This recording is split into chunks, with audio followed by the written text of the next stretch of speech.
Yes, well, good evening. Welcome to Skyblue Fans TV. Are my feet firmly on the ground? No, they're not. Not anymore. We're top of the league. 25 points, 23 goals ahead of everyone else, 31 goals in total. And, well, it's what stuff dreams are made of, aren't they, really? I mean, come on. We're Cov City. Who would have thought we'd be top of the league after 11 games and unbeaten? Right then, let's look at tonight's show. We're going to look back at the Portsmouth game. What a game that was. What a great couple of days down there in good old Pompey. 11 games unbeaten. Rushworth breaks the record for minutes keeping a clean sheet. BTA is on fire. Is that Sim's best game for Coventry City? I think it was. I think that's his best game. And that's the Sims that we want to see week in, week out. By far, he has to be like that all the time now. Every single player, it doesn't matter what you are. You've set the level now, guys. That's the level you got to be at and maybe even hit higher levels. And that's what we're going to be looking at tonight. We've also got the DNSYE podcast guys coming on from Watford. They're absolutely brilliant. They come on all the time. They're superb. And they're going to be joining us a little bit later on. Well, I think they are. I've sent them the link. They haven't replied, but I'm sure they're coming on. They never let us down. They always join us. Right, let's get the team in then. I'm hovering off the ground, just like a hoverboard in Back to the Future 2. Let's bring in Claudio. How's he feeling now after Tuesday night? Exhausted. It's just bizarre, isn't it? We were talking earlier saying that it doesn't happen to us, does it? It's normally somebody else at the top, and we're going, why are they top? Why can't we be top? What have they got that we haven't got? And no doubt there's about 15 teams in our division saying exactly the same about us, aren't they? Saying, well, how are they top? What have they got? What have they done? I saw a great tweet, Miles. Somebody put, I think it was Portsmouth. They leave their, something like they left their leading goal scorer out, and then they just created another one. Which I thought was brilliant. Superb. Absolutely superb. Let's bring in Vicky. Good evening, Vicky. How are you feeling? Evening. Brilliant. Thanks. By the way, I just want to congratulate you both on the show Tuesday night. I've watched it back. Absolutely brilliant. So well done. And we're going to be bringing those shows to you after every game, which is fantastic. So there'll be another one this Saturday as well. So well done to you both. It was brilliant. Really enjoyed it. And you could tell you two was just so happy. It was just unbelievable. So, and Vicky, you were definitely happy after Sim's performance, which, as you just heard me in the title, that's got to be his best game. But that's what you got to see from him week in, week out now. That's it. He's set the level. He's set the bar. And that's what he's got to be. Or he's got to be a little bit better. So, but we'll talk about him a little bit later on. So let's start the show off then, because the guys hopefully will be joining us around about 8 o'clock. From the Watford podcast, which they are good fun as well. I haven't got any questions for them. I'll have to make some up, won't I? I've been that excited. It's just ridiculous. So let's start then. I think, have I got it on the screen? Let me have a look. Let me bring this up. We'll get to comments quite soon as well, tonight's show. But I'm just going to bring this one up first. This was the starting 11. I know you touched on this on Tuesday night, but probably a few people tonight didn't watch it. But we were in the pub, and I'm not being disrespectful to Sims here, but there was a few people in the pub went, "Oh no, Sims is starting," and I went, "Come on, guys!" I says, "You know, he's playing 3 at the back," and some people were saying to me in the pub, "No, he's not. He's playing 4 at the back." I said, "How'd you work that one out? He's got three defenders on the pitch." And your 2 wing backs, so he's playing 3 at the back.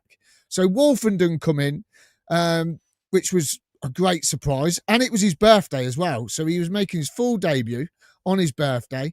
Victor Torp, Grimes, De Silva, Thomas, Wolfenden, Kitchen, Rushworth, Milan, Mason Clark, Sims, and Thomas Asante. Vicky, what did you make to that when you first seen that? Because we were surprised, but it threw a spanner in the works for Portsmouth, didn't they? Because I bet they were set up to try and play against us with a 4-4-2. Well, yeah, I just thought, and I was there looking through the lineup thinking, when I saw Wolfenden was in, I was trying to see who'd come out, thinking it'd be like Bobby or Liam, and then I thought, oh, actually, they're all there, and so it's a complete formation change. So I think we've been saying for weeks that like Frank just won't change that. That's his way he wants to play. So he threw a curveball for everybody, didn't he?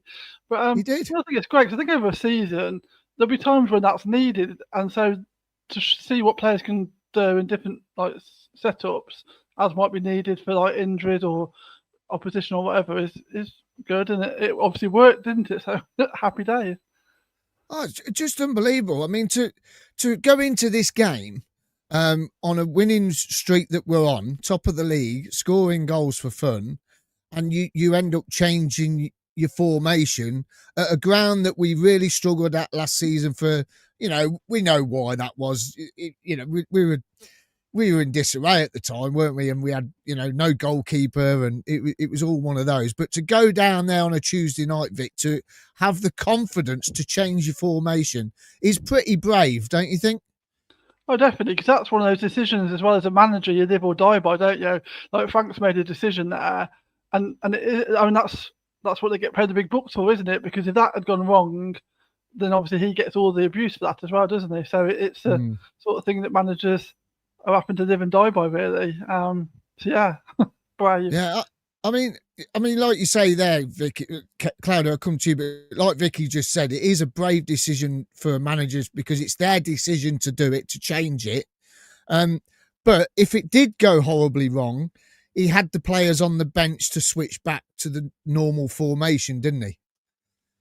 Well, he has, but he also must have looked at last season, Miles, and thought they absolutely killed us with crosses into the box. We were all over the place last season. And I mean, I looked at the lineup, the first thing I thought was, he's resting Kitchen or Thomas. And I thought, well, all three of them are in. And I was trying to work out who the wing backs were. Then I noticed Sims was in the team. But that didn't surprise me because I think I said before, didn't I, that Wright was strolling round for 65 minutes on Saturday. Wasn't with it. And since then I found out, a bit jet lagged apparently, probably shouldn't have played, to be honest, on Saturday. Maybe Sims should have played Saturday instead of Wright and gave him a breather. But yeah, the players were there to change it back to a 4 if needed to be.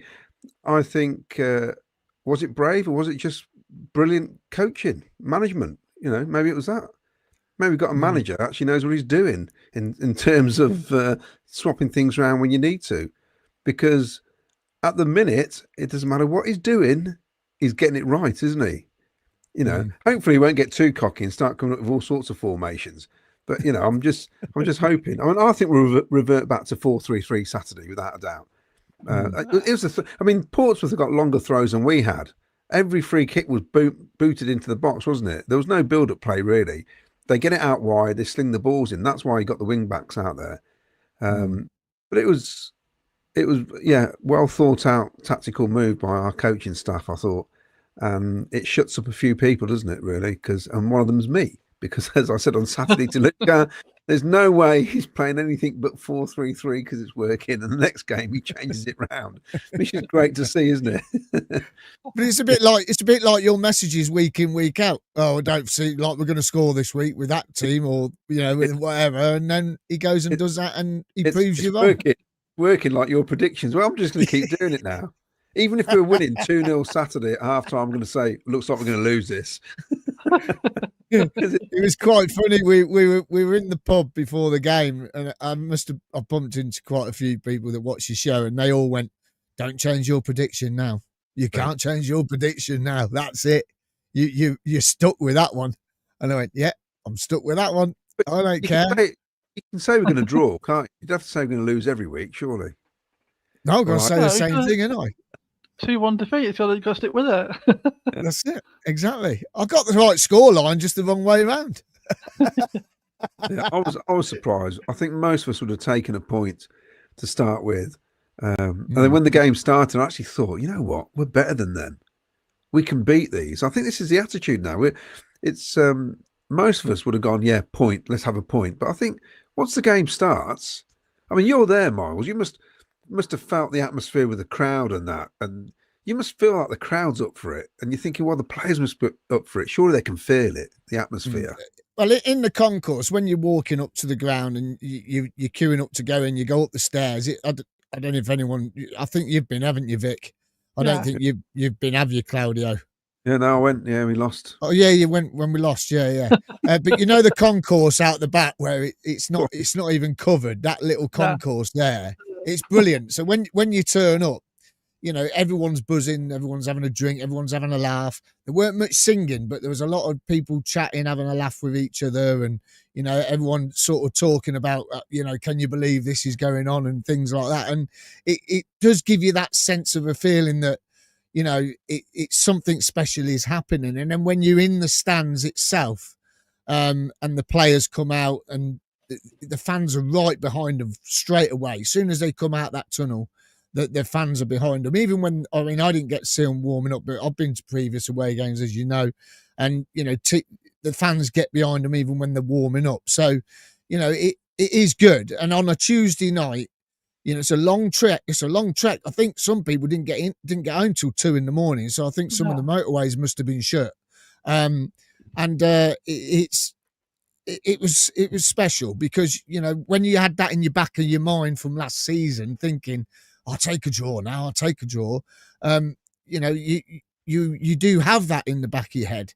But when we first kicked off and EMC had that shot in the first 60 odd seconds, to be honest, he's unlucky not to put it into the near post, really. He really is. He's quite unlucky not to get it on target.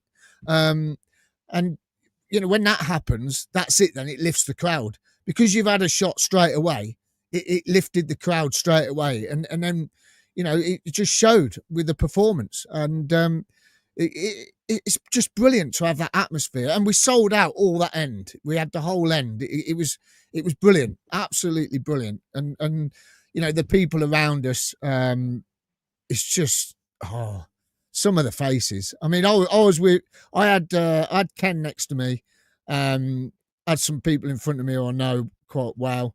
The bus driver from the tavern, he was stood behind me, Kimberly and her little daughter Portia, and Portia come down and stood on the seats in the second half next to me.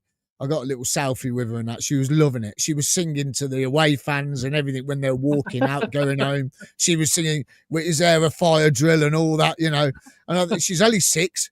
And she's singing, "Is there a fire drill? Is there a fire drill?" And it's brilliant because, you know what I mean? It's just great. Yeah. And but the whole end, it was that atmosphere all game. But to start a game off the way we did, I think makes the crowd and the away fans get behind them even more. And I want to come on to that because Sims, for me, I don't know about you guys, but I think he had his best game. But to set up the first goal, I thought was class because he's headed it back across goal. And, you had EMC and Thomas Asante at the far post. EMC got to it first. So if he missed it, he probably would have got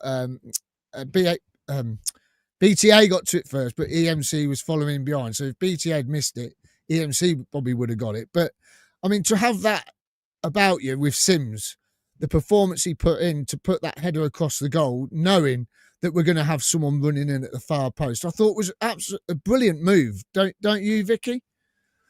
Yeah, because there was a defender as well that had headed it first, so it went sort of back.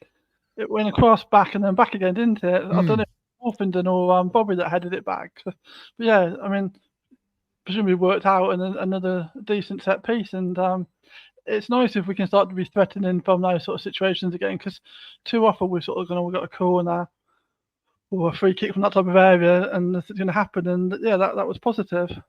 And there was also, you were just saying about a set piece corner. Grimes, or was it Torp? Might have been Torp. Torp put the ball in from a corner, and BTA nearly latched onto it because the keeper palmed it out, didn't he? And BTA tried to get on the end of it. You think, here we go. Here's a goal coming here, and it was bouncing around. You thinking just someone else have a shot when it come back out. But it's that sort of pressure that we've been doing week in, week out lately, Claudio, haven't we? We me and Vicky were messaging at the time, and I said we could have been 3 up after 13 minutes. I was jotting everything down. That melee was hitting everybody. It was like pinball machine, wasn't it? And it was. We're getting. I think Asante couldn't get out of his feet, could he? And no, with Sims, was that going to go in, Miles? That header when he put it back across? Or, I don't think it would have done. I think if EMC and BTA weren't there, I don't think it would have gone in. I think it would have probably gone wide. Just but you've got to make sure. You've got to make sure. Oh, yeah. And Well, it don't matter. He made sure. I said to Vicky, I says, I think if he had a bit more confidence, he'd have actually headed that towards goal properly. But I mean, he took the right decision. He put it back across goal, and it was great. We won both balls in the air. On Saturday, we weren't winning that first half. We were slow, weren't we? We weren't winning the 50-50s or the second ball. We won the second and the third ball there. So it was brilliant. You know, it's he did exactly what he needed to do. That was good decision making, which I've been critical of in the past in the last third, where we do great build-up play and then we, I don't know, turn absolutely clueless sometimes when we should be spreading the right ball into the right man. But fortunately, on Tuesday, we did it twice, didn't they? And it was brilliant to see. You know, we need to get behind these lads. You know, we're top of the league. It's simple as that. We're not going to stay there if we start groaning at players now. Someone's just said, "Can I put the league table up next to Vicky?" I don't know how I do it. So, but I'm just, because they asked me to put it up, I'm going to put it up. I've seen some great stuff. And like Middlesbrough fans saying it's our best season in years, and look who's on top. I think even when we. They must hate us, mustn't they? They can't believe it, Vicky. They're going, we've had such a great start, the best in years, and look, Coventry City's on top of us. The thing is, I watched that game last night, and I can't see anyone beating us at the moment. I know it's too early to say, but I can't see anyone that's beating us at the moment. I really can't, because we went to Sheffield Wednesday and we put 5 past them. They went to Sheffield Wednesday last night and put 1 past them, and they scored after 6 minutes. Yeah. So, and I wasn't sure that was offside as well. I think they were a bit lucky that bloke was right in front of the keeper, and he looked like he was Conway. Yeah. Yeah.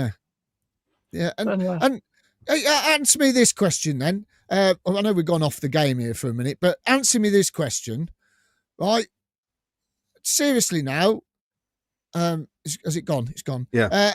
Hackney is nowhere near as good as our Grimes, or Torp. I just don't understand the second tier podcast who the second tier podcast who totally forgot to mention us today in the midweek review. I can't listen to them anymore now. That's me done with them. I just think it's pathetic. No, you're right, Miles. I don't see it. I just don't see it. I really don't. I never saw it before. No, and I'm not being funny, but even the every commentator I've heard commentating for Middlesbrough, Vicky, I don't know if you've heard it, Hackney's the best midfielder in the league. And Ipswich were after him in the Premier League and all this lot, and who's going to sign him in January? I'm not being funny. He's nowhere near as good as Grimes and Torp. Nowhere near. And Rodoni. I mean, he's nowhere near as good as... I know we're all Cov fans. I know I've got Skyblue tinted glasses on and everything tonight, but I don't care. Vicky, he ain't as good as our midfield, is he?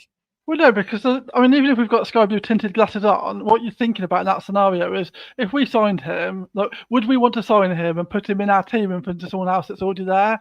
And no. Would you? So he's not better, because he wouldn't get into our team ahead of any of our current midfielders. So Yeah, definitely not.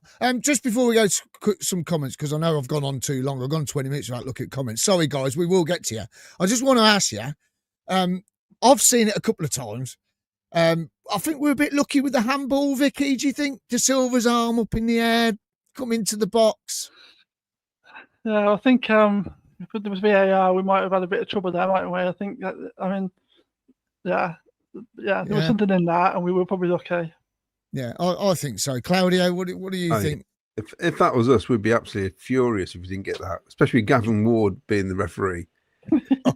Yeah. Do you know what? To be honest, the Bobby Thomas one could have been given as well, because although he slipped, it was a bit reckless, wasn't it? And they're given 9 times out of 10, they're given. Yeah. And I don't know how he gave a corner. I'm not sure he touched the ball or anything. It was a weird one. It was funny, because we were moaning it was a corner. They were moaning that they hadn't got a penalty. So basically, no one was happy with the decision, because we thought it should be a goal kick and they thought it should be a penalty.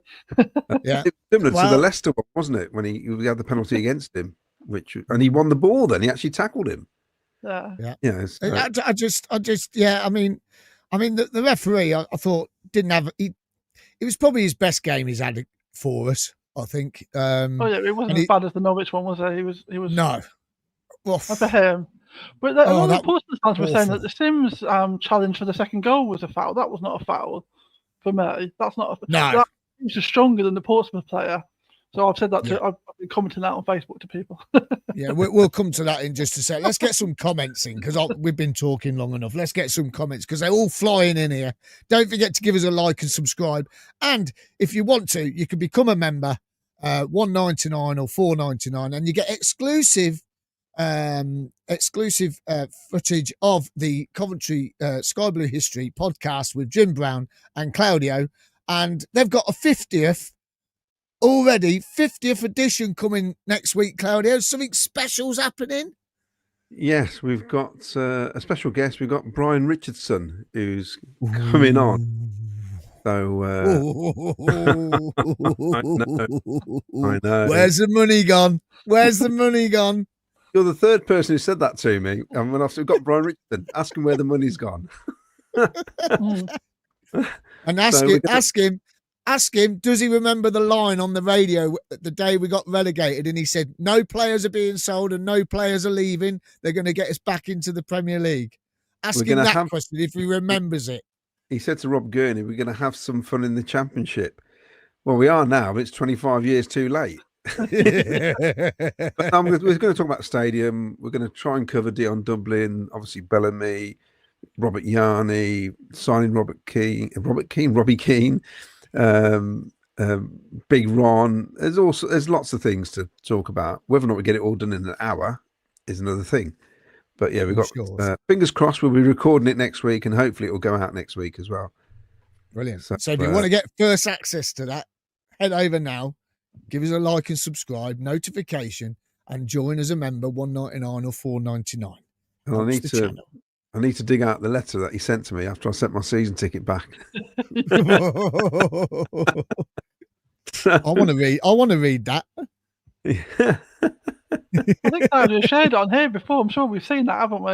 Yeah. Oh yeah, I don't think I've read it out though. Right. Let's get some comments because Justin's just come in the background, ready to come on and talk about Watford with us. Guts 1, 2, 3 full. My feet are on the ground, but I trust this squad like no other. They have a belief and work hard for each other. As so far, I've seen any team with the commitment we have. Assassins Unite, we are the real deal after all we've been through, not just in the last decade, but pretty much in our history. If you can't enjoy it now, you never will. Andy's from down there, isn't he? Great night Tuesday, could have been more.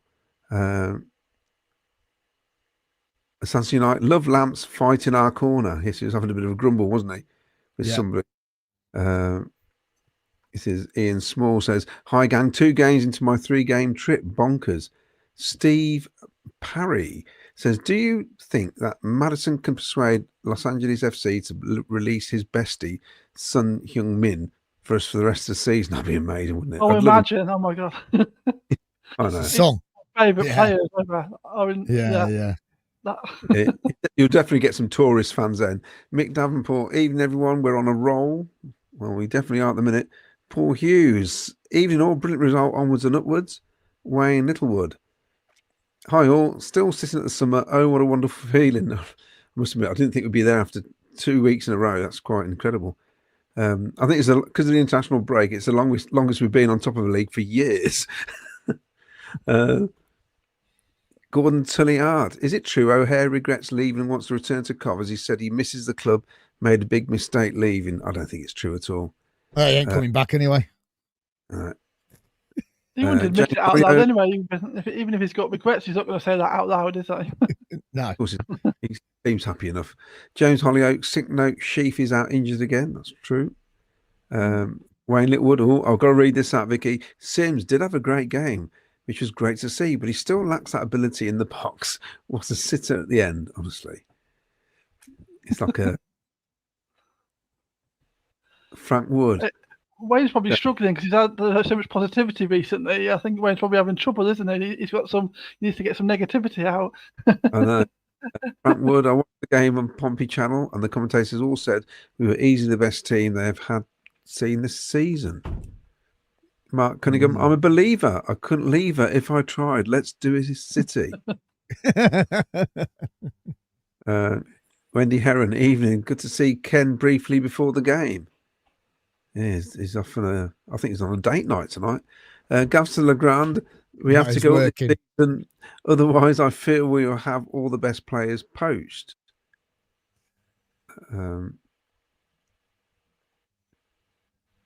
Cov 9290. Worst player on the pitch was Connor Chaplin. We had that shot in the second half. It didn't even hit the corner flag. We went across for a throw. Terrible. No, he hit the post as well, didn't he? Wayne Litwood, luck is definitely on our side at the minute. I think Pompey was unlucky with the De Silva handball. They had some good chances, and sooner rather than later, a team will convert these against us. And we know it's impossible not to lose a game. It's going to happen eventually. Janet says, it was nice talking to Ken and Miles at half-time Tuesday night. Yeah, good to see you. Kevin Turner's, Ken is missing tonight. Can we have the league table next to Vicky? I was up. Yeah. Assassin's United, Doug King opening the fan zone and keeping the bars open after the game. Another great decision. Encourage everyone to go as it's more money for the club and creates a festival atmosphere. And I think people should give them time. It's the first week last week, wasn't it? It's, they're not going to get it right straight away. Well, they should. They should get it right straight away. It's not Mark Patman. We're not used to the traffic for a start, coming into the stadium, even now. Mark Patman, evening, guys. What a great team we are. Still unbeaten. I'm so happy this weekend. I think will be another 2-0 win. I don't know what Justin's going to say about that. David Gayton. I still think it's funny that they've signed the manager, then he just finished paying off and they've signed him back up again. Good evening all. What a fantastic start, everybody. Giving 100%. Claudio, it looks like you're sitting in the Cov shop with all those shirts behind you. Yes. At least I'm not banned like some people are. Marshall Who's banned from the shop? I think the character who sits on the statue. Marshall Luddite. Marshall Luddite was not surprised by this formation. Said on here before, 3 at the back would Wolfie. It's not as exciting football, but it's what we didn't do last season. I thought it was quite. I thought it was quite exciting. I did. Well, he won a lot of games last season with 3 at the back. If you remember the start of that run, Assassins Unite. People, I'm almost forgetting last season the 10 wins in 12 matches, wherever it was. Assassins Unite, the squad looks so fit and strong. I thought Sims, Wolf, and KKH was superb. Plus, Jamie Allen did a good job again. Wolfenden looks massive because he's quite close to the pitch. He's a beast. He is a beast. Well, he also looks like he's played all season with us. Yeah, it's brilliant. Marky boy, absolute great call to go 3 at the back, phase them completely, but shows how much faith they've got in the squad and how far we've come. Skyblue Sam is now a mammoth, different animal. Oh yes, of course. Skyblue Kim, great day down to Pompey, lots. Happy to take a point. I went for all 3. Thank you. Start to believe, folks. This team is good enough. Oh, and the Sky Blue song at the end of the game was epic. Salop, my name on here changed. What's YouTube up to? Oh, I think it says Salop. I said, Dawn. She's not made a comment lately, Dawn. Oh, Dawn. I think she's been caged up, not allowed out. She's very dangerous. Just watch City Unseen, and Rushworth was really praising the fans and how loud we were and always are. Assassins Unite. The extra day off will help us Saturday. Also, I think Wrexham are playing on Tuesday, aren't they? And they got us on Friday. They got Cardiff, in the cup. Oh, interesting. Yeah, Mark Cunningham, tactical masterclass by Super Frankie Lampard. Cov 9290. I've worked with people from Pompey in the past, and I learnt they love saying mush after every sentence. Also, Rushworth deserve a chant mush. As long as it's not lush. I absolutely hate it when people just say lush all the time.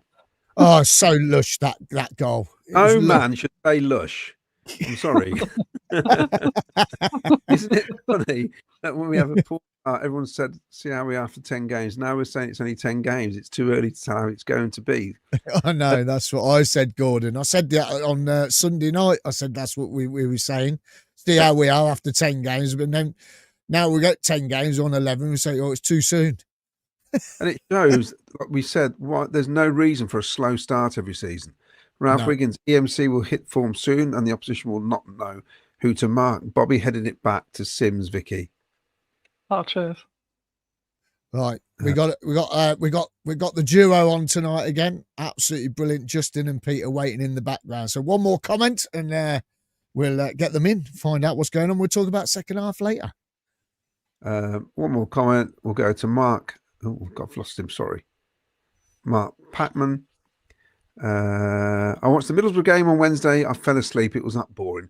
Can't wait to play Middlesbrough in a few weeks' time. Although they won, I thought they were pants.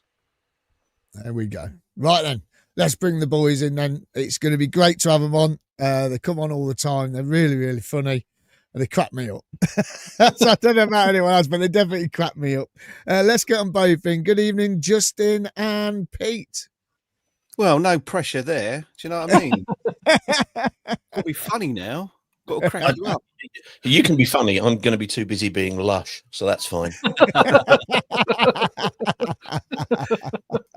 Hello, how are you? All right, how are you guys? You all right? Yeah, think so. Yeah. New manager again? Well, No. Well, second spell. At least a fortnight. What are you talking about? He's played 2 games. yeah. New old manager. Yeah, that's the one. Before, yeah. We're now at the stage where we're recycling. It just, we're thinking of the environment, and I think we should be praised for it more than we are. Brilliant. And I mean, were you surprised at that reappointment? Because as Claudio, he wants to ask you, what did you want to ask him, Claudio? Have you only just finished paying him off? Is that right? More than likely. Yeah, more than likely. But no, what it was when he was back with us in 2019, he got given a contract which was like, oh, you've done really well. Here, have a 3-year contract with an option for another 2. But like all contracts for managers, it had about several thousand get-out clauses at every kind of interval and stage. So somebody very brightly turned around and said, well, we'd still be paying him if he was still on that contract, ignoring the fact, of course, that he's not on that contract. But hey, it's a good headline. It's Watford, so why not throw it out there? Yeah, whatever. We'll get over it. And do you think this is going to be a short-term or long-term with him this time? Do you think, or is it going to be 6 weeks or? We have every confidence that he's going to be with us for 10 years because of what's gone on before. He's the 24th manager in 12 years. I mean, wow. Yeah. Just what do you reckon, mate? No, I think. Well, I mean, it wasn't looking good after his first match, was it? He thought, we'll be gone soon. He managed to turn it around last night. So, I mean, who knows with Watford? You'd like to think he's going to be there to the end of the season, but, we probably thought that about Petzolano 6 weeks ago. So, who knows? You never know with Watford. Normally, genuinely, when people turn around and go, will he be there till the end of the season? Most people qualify. Are you talking about 25, 26 or autumn? And normally that's actually more accurate. But he was one of our most successful managers, but he was only with us for 18 months. Yeah. But he came in obviously when we were Premier League. He kind of came in at a point whereby Marco Silva basically did the dirty on us to want to go to Everton and basically did kind of down tools. He did okay in his first part of the season and kept us from free falling further down. The second season was good, providing you don't look at the results from February onwards, which is basically advisable for all Watford fans just generally. Don't bother, with the season finishes in January as far as we're concerned. And of course, if you also ignore the fact that we got through to the FA Cup final and got royally humped by Man City. But, we're Watford. It's only the second time we've gone there. We can't all go there like you guys and have Keith Houch scoring diving headers for triumph and glory. Somebody's got to wallow in misery, and that's our particular role. And then, I mean, now he's come into the team, and you got a result last night. Was there any specific tactical changes that he's brought straight into the team, or is he still the same as your previous manager? Well, that's your department, Peter, I think, rather than mine. Thank you very much. That was like Prince Andrew abdicating, wasn't it? No, you're welcome. It was no. The previous manager was about as popular as Prince Andrew currently. He was a bit off the wall. He was very unpopular with players. We're getting lots of nice PR press stuff coming out from the local rag now, with players saying about how much they're enjoying training and how good he is at explaining things. Because one thing is important: he's a very nice guy. The problem and the idiosyncrasy with Watford is that we tend to recruit a manager to solve the problem caused by the last recruitment of the last manager. So we have gone from basically psychopath to good Samaritan to sociopath, and onward and onward and onward. Yavi is in the nice bloke mode, and I think that's very good. And the problem was, we had a lovely, oh crikey, it was like a little bubble that we were all floating around in, because here we are, we've got the guy who took us to the FA Cup final, and we like him, and he's lovely, and everything was good. And then we got to Saturday, where we went to, bearing in mind, obviously, it's very polarizing. We're coming to the top of the table this weekend. Last weekend, we went to Sheffield United, who'd scored 4 goals in 10 games, and we decided we were going to shut up shop. And it was like, what are we doing? He pulled in Musa Sissoko, and for younger viewers, Musa Sissoko was somebody who played when TV was black and white, who was about 36, 37 and hardly did anything. And he's a bit of a pariah at the club, a little bit, to be honest with you. It's all a little bit unfair, but it's all good sport. Yesterday, the first 25 minutes was almost an extension of how bad that was at Sheffield United. It was really, really poor. And then we've got a player who you'll have to look out for, because you'll inevitably say, who are the players who can hurt us? And it will be at the heart of it, a guy called Imran Louza, who's a Moroccan, once Moroccan international. Millwall fouled him so badly he hasn't played international football since Morocco had that great run in the World Cup, which he missed. And he basically kind of dragged us in. And then the second half, we saw what we hope we will see when we come to you, which was, rather than just dropping off in, we've all heard of high block and low block. This was no block in the first half. It was just, you have the ball and we'll just stand over here. We actually pressed semi-high up, which was good. We got on the back of, Millwall. We had a bit of a change of a shape in the midfield, and got Louza a little bit further up, a bit more dynamic, and it worked really nicely. If we see that again, I think most of us will be very, very pleased.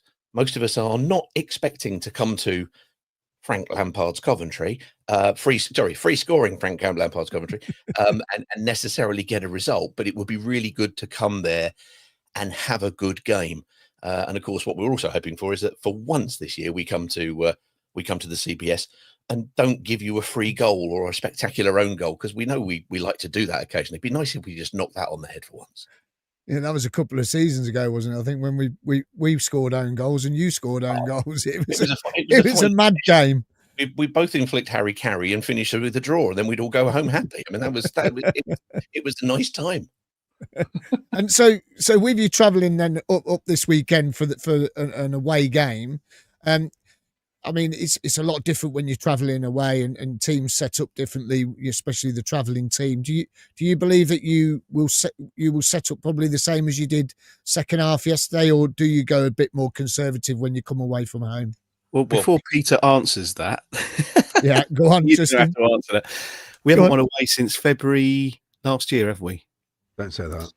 And we haven't won a game when we're not wearing our home kit either for about the same amount of time. So I imagine we will be wearing our home kit on Saturday, but we haven't won away since February last year. February this year. Sorry. Yeah, it's been a long time anyway. So, yes. Do you think we'll set up differently, Peter? Or do you think we'll... I don't know. Believe it or not, Justin is head of optimism for Do Not Scratch Your Eyes, which is nice. Yeah. It's drained out of me now. It's gone. Yeah. Because we've only had 2 games with Javi. One was, can you lend me your hands, because my head are currently in my own. And then yesterday, from about 30 minutes onwards, was really barnstorming stuff. The truth of it is we don't know.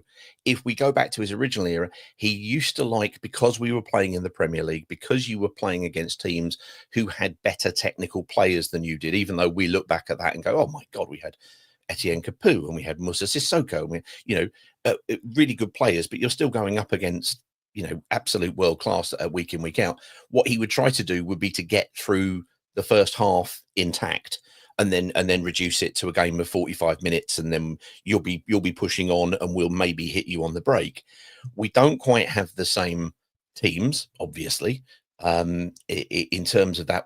But we do have the propensity to have, if you look at our attacking threat, we have theoretically got a lot of opportunity to hit you with some pace and power on the break, which will be interesting. So I think the first half we will probably start cagey. We will probably have, I certainly hope it's a block of some description at some point, rather than basically kind of waving West Brom through as it was in the first 30 minutes yesterday, to try to keep it tight and to try to congest it and frustrate you. And then hopefully we'll see what we can get in the second half. But I think most fans are expecting to see something, at least in the starting 11, that is going to be more pragmatic than swashbuckling, if that makes sense. I don't remember the last time Watford did swashbuckling, to be quite frank with you, but it sounded the kind of thing I should say. And just in last night's game, I mean, cracking result against West Brom, because they were in the top 6 not a few weeks ago. They were knocking on the door, and they were catching everyone up. I mean, it was a good result, that, wasn't it, for you last night? It's obviously lifting the morale with the fans and also the players and the management. It definitely did that, yeah. I mean, it's not the first time this season we've come from one behind to win 2-1 at home, I don't think. No, Pretty sure that's happened before, isn't it? So it was nice, because I think we all thought, Javi's first game, oh dear, we haven't done very well against Sheffield United and we need a result tonight. And then we went 1-0 down, and you think, is anything changing? Then Imran Loser scored an absolute worldie of a goal. I don't know if you've seen it, but he sort of runs in, stops it with his studs, and then sort of half volleys it right into the corner. Lovely goal. And then the goal that Rocco Vata scored at the other end was equally sweet as well. So, yeah, it's definitely lifted the mood amongst fans. Our post-match phone-in, instead of going on for 2.5 hours, went on for an hour last night, which obviously meant we were doing well and people didn't want to come on and moan, which was nice. It definitely has lifted spirits. And you just hope that that's going to, create some sort of momentum, because we've had no consistency this season at all. It's been lose, win, draw, lose. I mean, it's just I don't think we've put 2 wins together we haven't this season. And it's been a while since we have done that. So have we done that, Peter, this season, 2 wins? We haven't, have we, in a row? So some consistency will be good. So it seems like a good time to come to Coventry, who are winning games for fun and scoring for fun, and to put a little end to that little dream, really. Sometimes, Justin, your sarcasm is just too subtle. There is no good time to go to Coventry. Oh, you're right, Peter. No, you're absolutely right. There is no. Yes, you're quite right. Notwithstanding spectacular own goals and obvious draws. Yeah. The one fly in the ointment of my tactical masterpiece of keeping it tight also is, by the way, we haven't kept a clean sheet all season. We have not done it at all. So the idea of we're going to keep it tight, tongue firmly pressed in cheek in many ways. When you were talking of obvious draws there, I thought you were talking about the fact I saw Jerry Halliwell up at the CBS last time. That's true. Yeah. We are connected via the Horner partnership. It can't be too bad. Yeah. They were up there. I think they were guests of Doug King, I think, last time you were up here.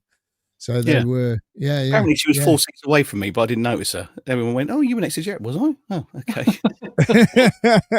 Because if anybody remembers, in the 90s, in the Spice Girls heyday, they went on the cover of, I think it was Smash Hits or something. They were all wearing football kits, and you got Leeds and you got Tottenham and Man United and Liverpool, and Jerry was wearing the Watford kit.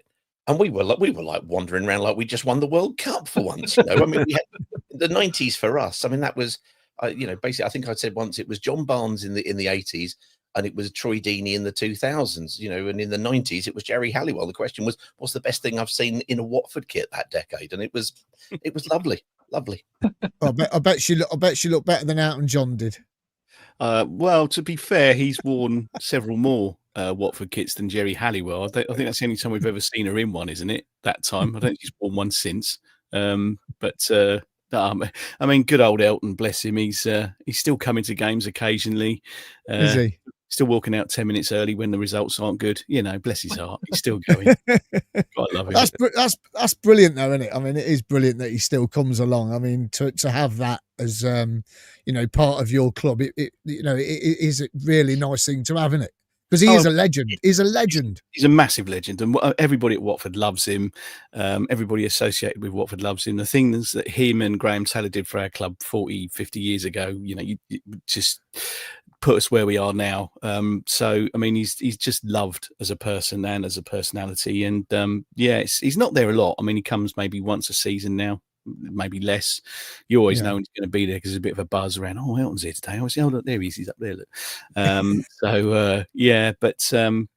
mean, it's lovely to have Elton John as part of Watford Football Club. Of course it is. Yeah. And have you ever had him on? Have you ever had him on your podcast, mate? I've asked everybody. I've written to him, his agent. I've asked the CEO. I've asked people at the club. I've asked everybody I can think of. Please, can we get Elton on? And so far, it's a blank. So, Elton, if you're watching, and I know you do watch this occasionally, Elton, please do get in touch. We'd love to have you on. Thank you. He's a big Sky Blue enthusiast, I believe. Of course, this season, we know what's actually going to happen is that, like everybody else, we're looking forward to being huffy about the nouveau riche coming up at Wrexham. And then somebody will point out the fact that we did exactly the same thing with a well-known personality in the 70s. And at that point, we'll basically make a strange squeaky noise and hide. But other than that, it's been excellent. So there you go. Yeah, it's brilliant. But it's brilliant. You did it with a lot less money, though, to be fair. Yes.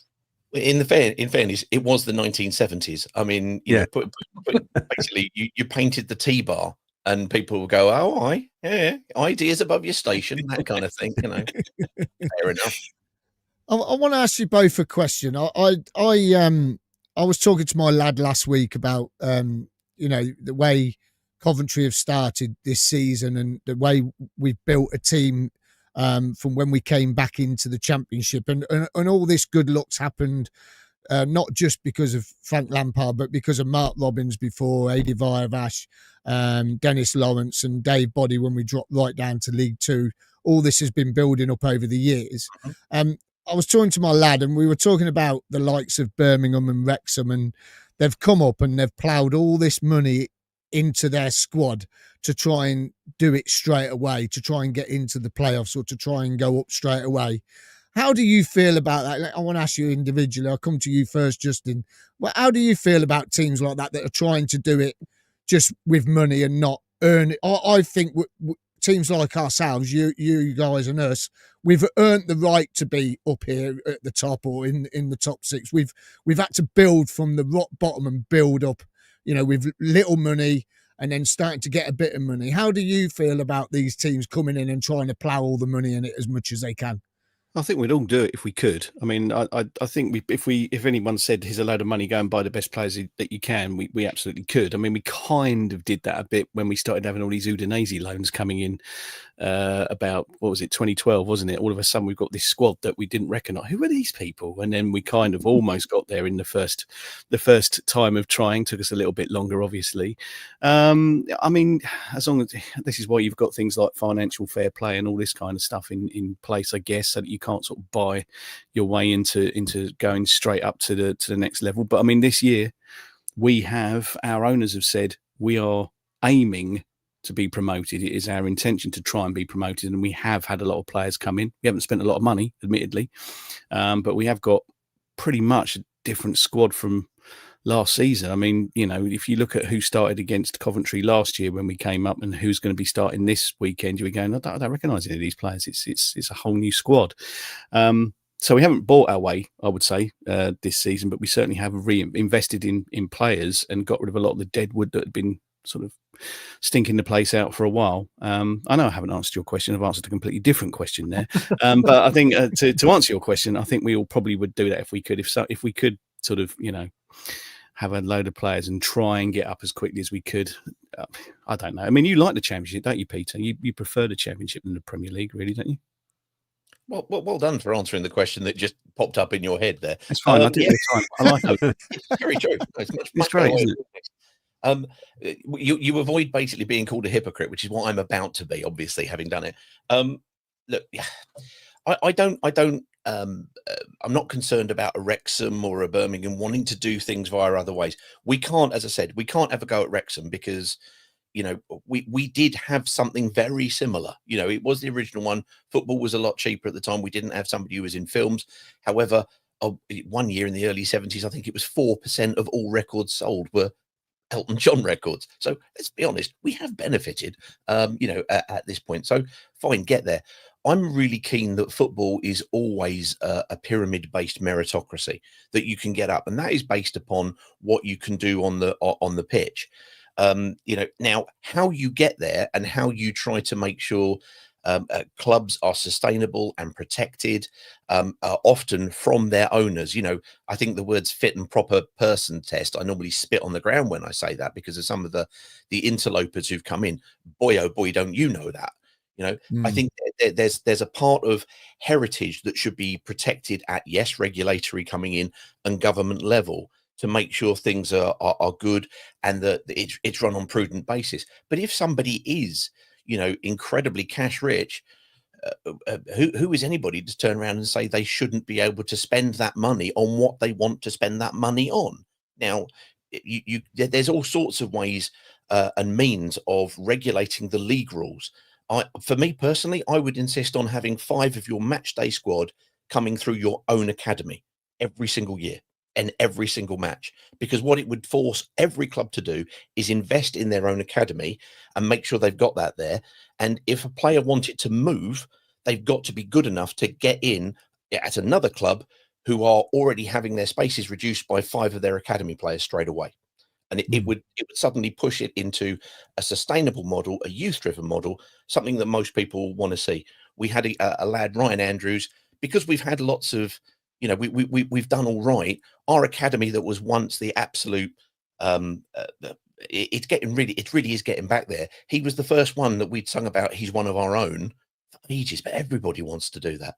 So look, however somebody wants to do it, fine. I think there should be rules in, but I think there could be rules that really instill the sustainability, the promotion of youth, the point about the academy, the work within the community. There's a whole lot that could be done almost before you get to the point of going, that's your money and I'm not allowing you to spend it on that. Obviously, the people at the top, who fritter stuff away left, right and center, they're living in a different world. They're absolutely different from everybody else. But I think if you want to be a sustainable club and you are the absolute epitome of somebody who's grown back from huge adversity, being effectively groundless, and I appreciate you weren't, but you were nomadic, to back to where you are, I think most people looked at that and felt your anger at the FA Cup semi-final when, because it was like, wow, what a story. It's fantastic. Getting back to Frank Lampard, I think anybody who's looked at you guys this season and last season when he came in, he's not put a foot wrong. He's not broken stride. And I think, to use a phrase when we were talking to some Cov fans yesterday, the thing with Mark Robins is what got you here isn't going to get you there. And I think Lampard just might. Has he got enough? Have you got enough in the squad? I'm not sure, because you only brought in, to my knowledge, 4 players. You had far more in the outgoing tray than in the incoming tray. Rushworth was alone. You've got the lad who came in. He was previously at Preston, Caden. I can't remember. Kessler Hayden. Kessler Hayden. Thank you. I can never remember it. For some reason, I start calling him Kaiser and start World War I all over again. He's played 81 minutes. He's got a goal and an assist. He's clearly a very good player. We saw him last season when we played. But this is fundamentally built on good coaching and the squad that you had last year. What's not to like, let alone your plus goal column, there we go. So yes, absolutely. We all hate you now because you're at the top and you're all changed. So let's go on to this weekend then. How do you think you're going to fare then, Justin? Don't know. It's going to go. I honestly don't know. It's game 3 for Javi. So 1 loss, 1 win so far. Probably going to be a draw, isn't it? I don't know. I honestly don't know. I'd be surprised if we win. If I'm going to be completely honest with you, I'll be very surprised if we win. But I don't know. Again, it's this thing we got at the moment when the team sheet comes out. You get that little notification from LiveScore, whatever, we go, oh, I see. That's what we're going with this week. Is it? Okay. Don't think we're going to do very well. So that's going to be a big bearing. It'll be who he's picking to play, who he's starting with. As soon as you see certain players on there, Watford fans go, oh, no, Sissoko, case in point, Kayembe, a few others. So, yeah, I mean, I don't know. I really don't know. And that's probably half the fun, actually, is, not being too confident and just seeing how the game plays out. We'll know at 5 o'clock when we see how long our post-match phoning goes on for. Let's put it that way. I think we'll know by what the final score is rather than just judging by how long. No, because sometimes, Peter, sometimes you can have like a 2-2 draw and you might have been winning 2-0 and then it goes on for, well, how did we let the 2-0 go? You see what I mean? So, yeah, it depends. What about you? What about you, Pete? Every club will have a way of basically using the phrase "we're a bit Spursy." You know, everybody do. You'll have one where you go, "Isn't that just like us?" There is nothing more Watfordy than going to the bottom of the table team, shutting up shop and losing 1-0 when everybody else has been gubbing them. There's equally nothing more Watfordy than coming and actually giving you hopefully a decent game. Do I think that will happen? No, because I think Thomas Asante has been the most underrated forward for about the last 3 seasons when he was at West Brom, let alone at you guys, and he's now seemingly, kind of, I think, doing it. I think Haji Wright looks good, but Haji Wright wasn't playing yesterday, was he? Or on no, Tuesday? so because he'd just come back from America last week and he was a bit jet lagged. So Frank changed the formation. Yeah, I know. Yeah. So Frank changed the formation yesterday to 3 at the back, which is the first time we've done it this season. Well, also, Frank, is you can never be too sure with jet lag. So I think rest him up on Saturday. We'll understand. No, he'll be playing Saturday. Him and Asante. I used to work for Adidas at one stage, and doing various coaching and stuff. And one of the things that we occasionally had to do was go and take down all of the peripheral stuff to Adidas players, of which Frank Lampard was one when he was at Chelsea.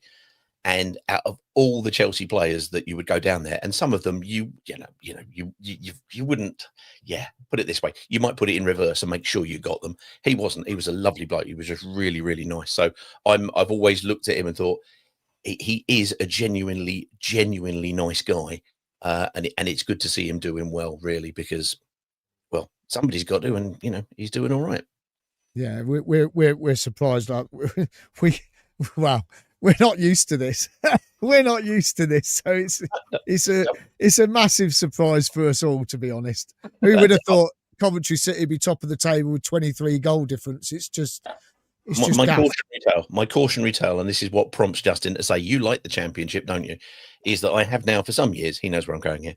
I've described the Championship as like wanting to win a competition where the prize is a night and a dinner out. And if you win the competition, you then find that the night and the dinner out is at Pizza Express in Woking with Prince Andrew, because you get to the Premier League and you're going to get humped. It's just a question of how hard and how often. And so, yes, coming in and playing West Brom or playing Bristol City or playing, yes, indeed, Sheffield United, it's a joy because results can go either way.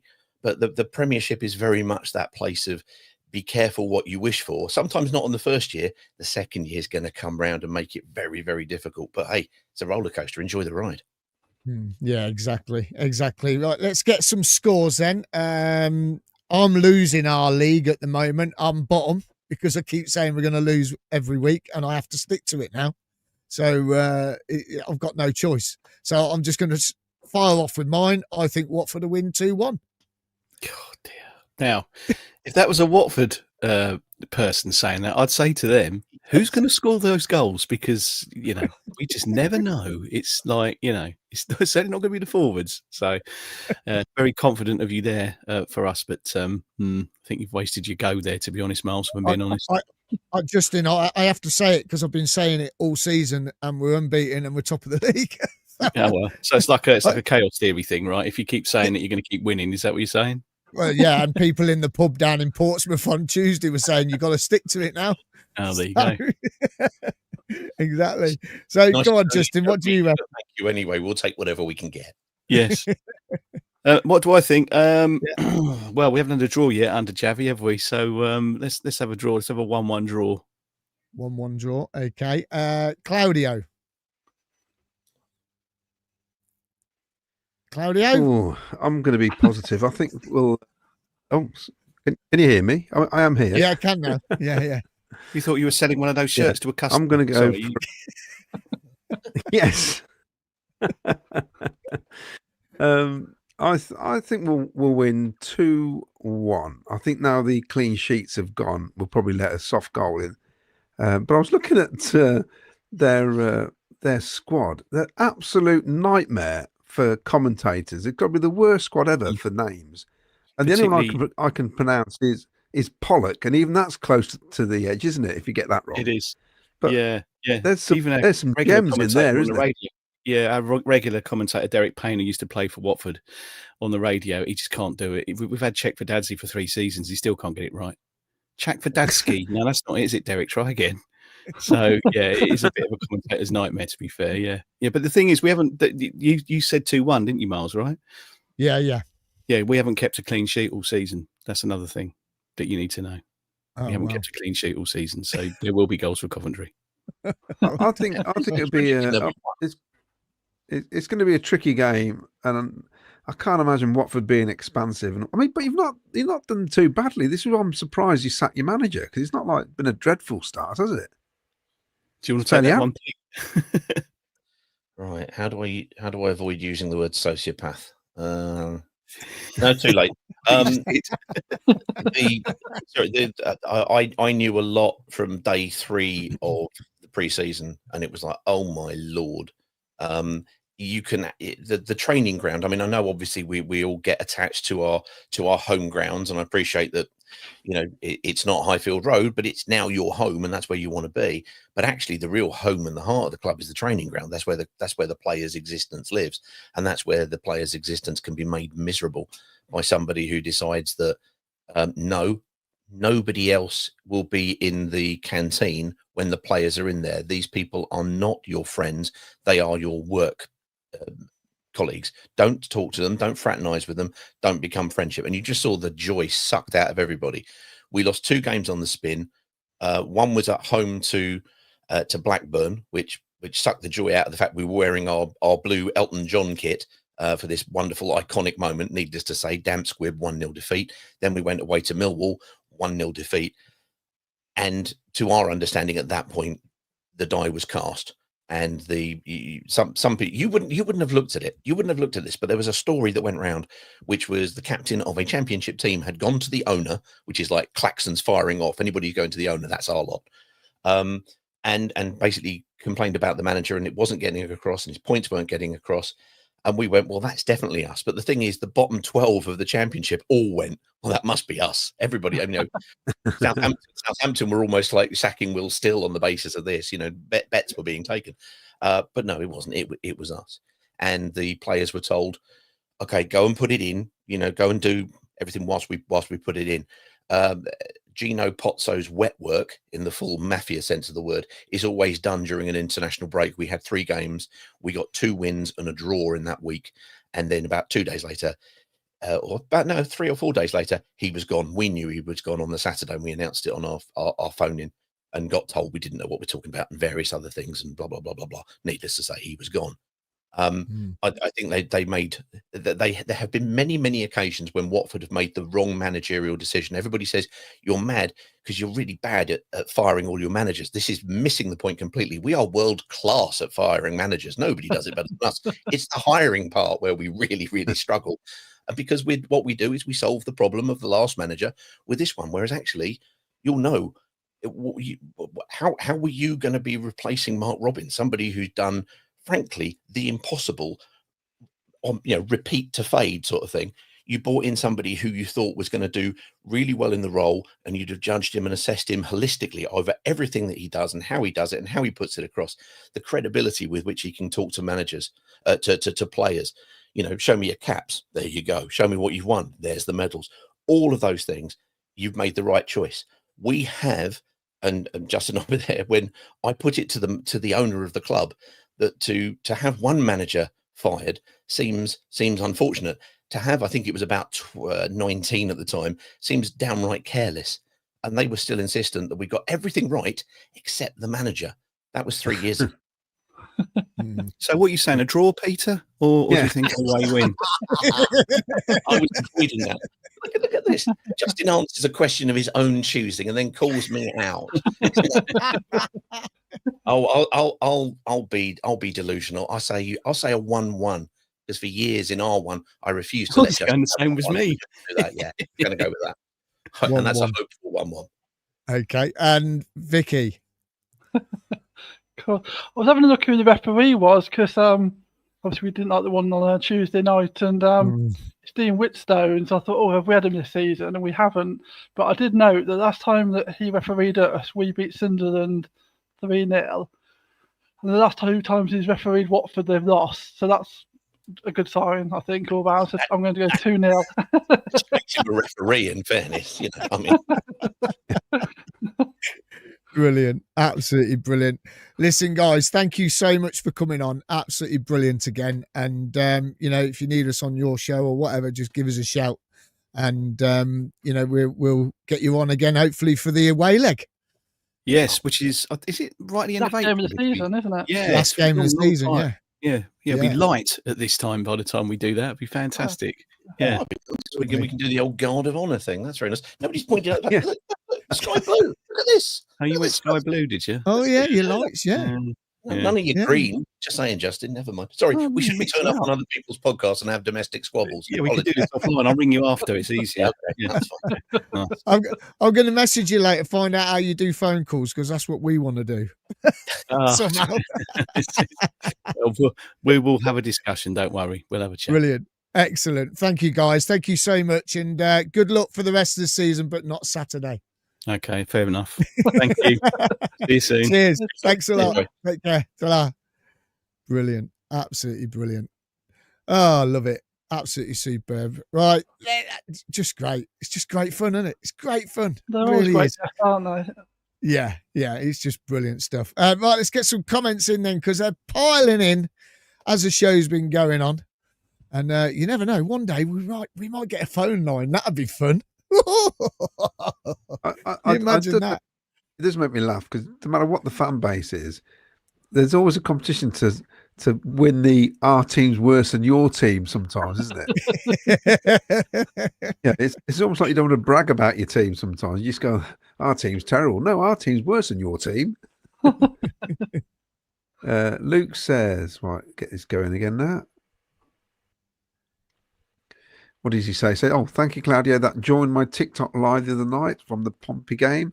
I did suggest everyone join in for the post-match review. Cheers, Luke. That was very good of you.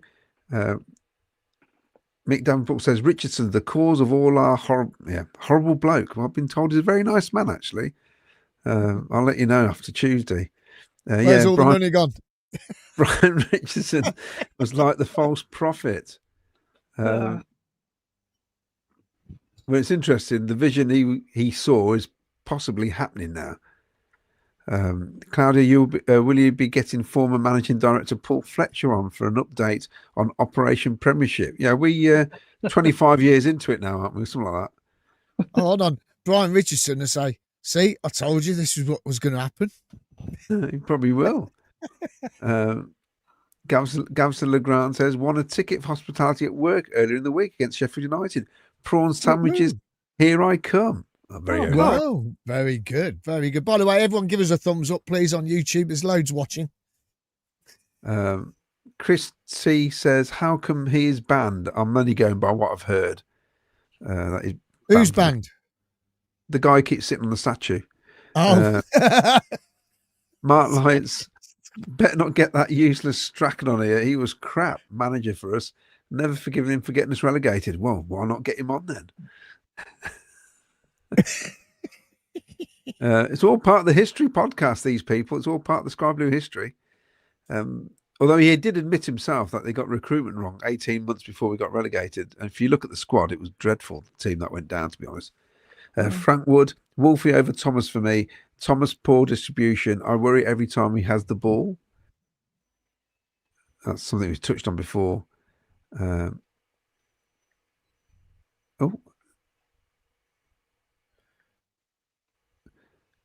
Paul Aldrich, Coventry. I'm not anti-Lamps. I'm pleased with your team and manager. Bro, I'm a Ram and I hope you get Premiership football next season.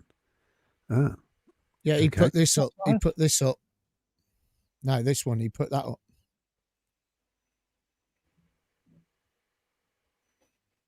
Oh, there you go. Well, he's better than the two clowns from second tier podcast. Who seem to be ridiculously bitter. I find it weird. By the way, people are just saying that their names are changing on YouTube. Paul's name's changed. Paul Cuttiford's come in. His name's changed. So I don't know what's going on tonight with YouTube. What is going on? It'll be YouTube though, won't it? Like, what can you do? It's the bus. Yeah, it's got to be. It's got to be. It's not Ken on the night off just changing people's names. Honest. No. He's working tonight. Big Pete says, "Hi guys, it's a great time to be Sky Blues fan. We are the team everyone is talking about. Let's hope this continues." Chris Baker says, "Can we all agree sitting on our legend statues is a massive disgrace?" I think there is. Well, it is. It's a memorial. Memorial statue. The only thing that should be on it is flowers and scarves, and that's it. Nothing else. It's it's not just a statue, is it? It's more than that. And for people who spent money, they've got the names on there with the bricks and everything. Get a life, basically. I mean, we've all been brought up to respect things and to be respectful of items like statues and things like that are there to remember people by. And the Memorial Garden, the Jimmy Hill statue, and I've seen some comments that are saying there's nothing wrong with it. Now, we all kicked off when the Sunderland fans climbed on Jimmy Hill. So just because this is a Cov fan doesn't mean it's acceptable to climb on to the statue. So I'm going to say one thing on this. I think it's just awful, because that was put up there for two legends that gave this club the greatest moment in our history and in my history of following the club. And I watched a video the other day on Monday. Cheryl come in to work out of her little office, which is her caravan. Now she come inside, and I was watching a YouTube video. This guy videoing in 1987 on the day we won the FA Cup, and people were driving around this up past Highfield Road, beeping their horns, flags out, and people walking up and down the street wearing shirts and flags. And those two guys created that for us. And for me, I mean, is it me? I've been brought up differently to other people, maybe, but you respect things like that. And I'm sorry, in my eye, we weren't going to talk about this, but I think it's just wrong. It's wrong. And I get on with Sonny. I talk to Sonny all the time. I get on with him. I see him when I'm down at Dillon's or outside the ground. We talk, we get on, we have a chat. But I'm sorry, he's gone too far with this one. And if people disagree with me, then that's up to you. But I think it's wrong. I think it's wrong. And that's how I feel about it. It's quite upsetting, to be honest. Yeah, I think you're right, Miles. Yeah. Okay, that's enough on that subject. Yeah. I don't. When I have a statue, I don't want you sitting on my plinth. I just thought, I won't even come and see it. Gonna buy a brick.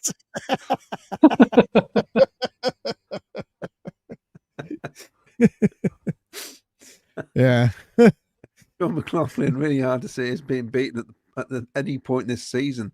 I doubt we will be invincible 2-tier, but right now I can't bet against us. It's great, isn't it, to feel this way?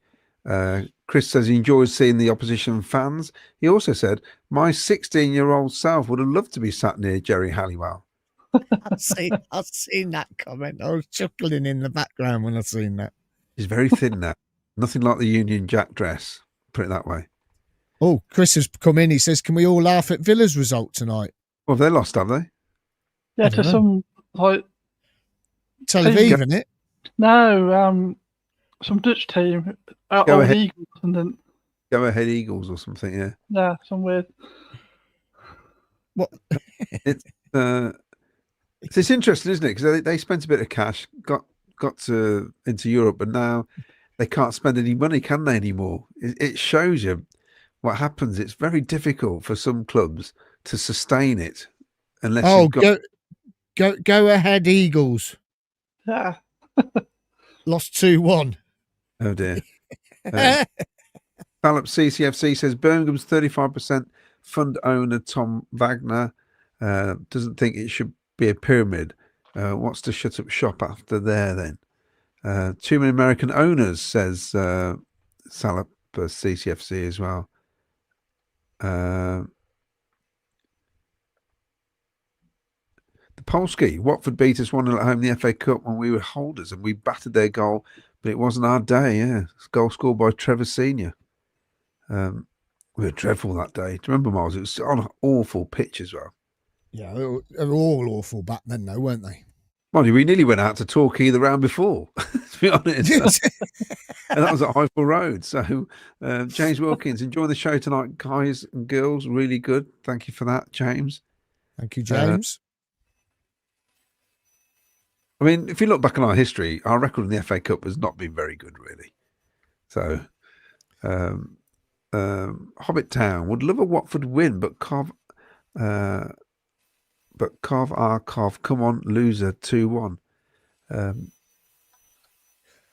That's a funny name for a player, isn't it? Loser. I'm surprised one of them said he should be playing for Luton.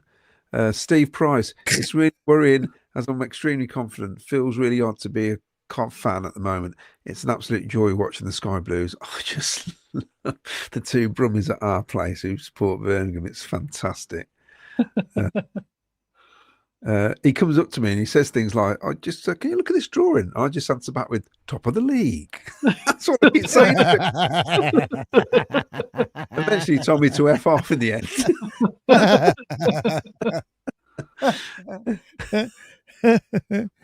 It's 47. By far the most insightful and entertaining visiting fans. Yeah, they're very good. It was funny when we turned up at the hotel. Ian was coming out the hotel doors. And he goes, "Oh, hello, you two." Says, "All right, Ian."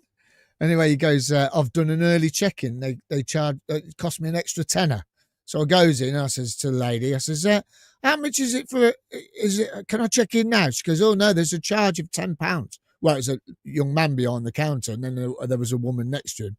And I goes, £10 to an early check-in? I said, "I'm only 2 hours early." He goes, "Yes, yes, it's £10. I says, "Hold on a minute." I says, "We're Cov City fans. We're top of the league." I says, "You can't charge us £10. Anyway, he walks off, and the woman takes over, and we're chatting away. I said, "Is it really £10?" And I just kept going on, £10, £10, and I just kept saying it. Anyway, she goes, "That's £57.60, please." I went, "Oh, it's brilliant. Thank you very much." Paid for it. I looked at my booking. My booking was £57.60. She didn't charge me. Just wanted rid of you, didn't she? She got fed up with me. She wanted to get rid of me. And I turned around to me and I went, "I didn't have to pay £10. He goes, "Oh, I'm going to tell her. I'm going to tell her she forgot." See, it works every time. If you don't ask, you don't get. Dallup CCFC says, "You don't want to do phone calls, Miles. Have you heard who phones in CWR?" Oi. Yeah, but yeah, exactly. You lot are phoning, though. These lot will phone in, won't they? Instead of putting comments, these lot are phoning in. It'd be great. We could get to talk to fans. It'd be brilliant. Frank Wood, "We are the best team in the division and very capable of not losing this season. Remember Arsenal." This is incredible. This time last year, shall we tell them, Miles? Come on, then. Yes, come on. The last three seasons, I'll just read this. Mick Davenport, City fans will never forgive Richardson for selling Highfield Road. The last three seasons at this stage, 9 points, 15 and 10 points. So it's a massive turnaround. It really is. It actually is our best start ever in terms of points. If you convert the 15 match unbeaten run that we had in 1937, it still doesn't come to 25 points. We had a lot of draws in that. So it is the best start ever.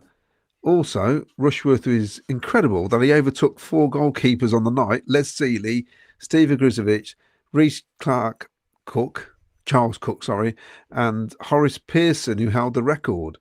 So he's now got the record, which is incredible as well. But we also, in doing that, you've got to commend the whole team because it's a team effort. The keeper's the last man, but you know we've not even had that many shots on target against us in those, you know, the last few games. And had it not been for a ridiculous amount of stoppage time, it would have been another goalless night, wouldn't it? Really. Yeah. I don't know where the 7 minutes came from, or in fact, I don't know where the 9 minutes came from in the end. You know, it's well. So I'll tell you brilliant. what. Let's show the goals and let's have a quick chat about the second half. Oh yeah, Top of the league. We don't even know what we're doing tonight. I had a schedule and we've gone completely off the schedule. I don't care. We're top of the league.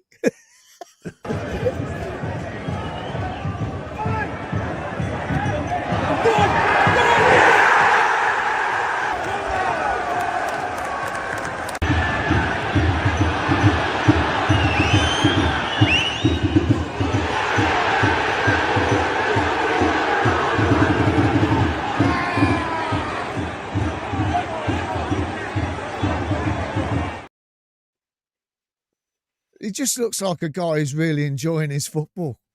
Even his interview, he's so on it. He's on it, isn't he? He's on it.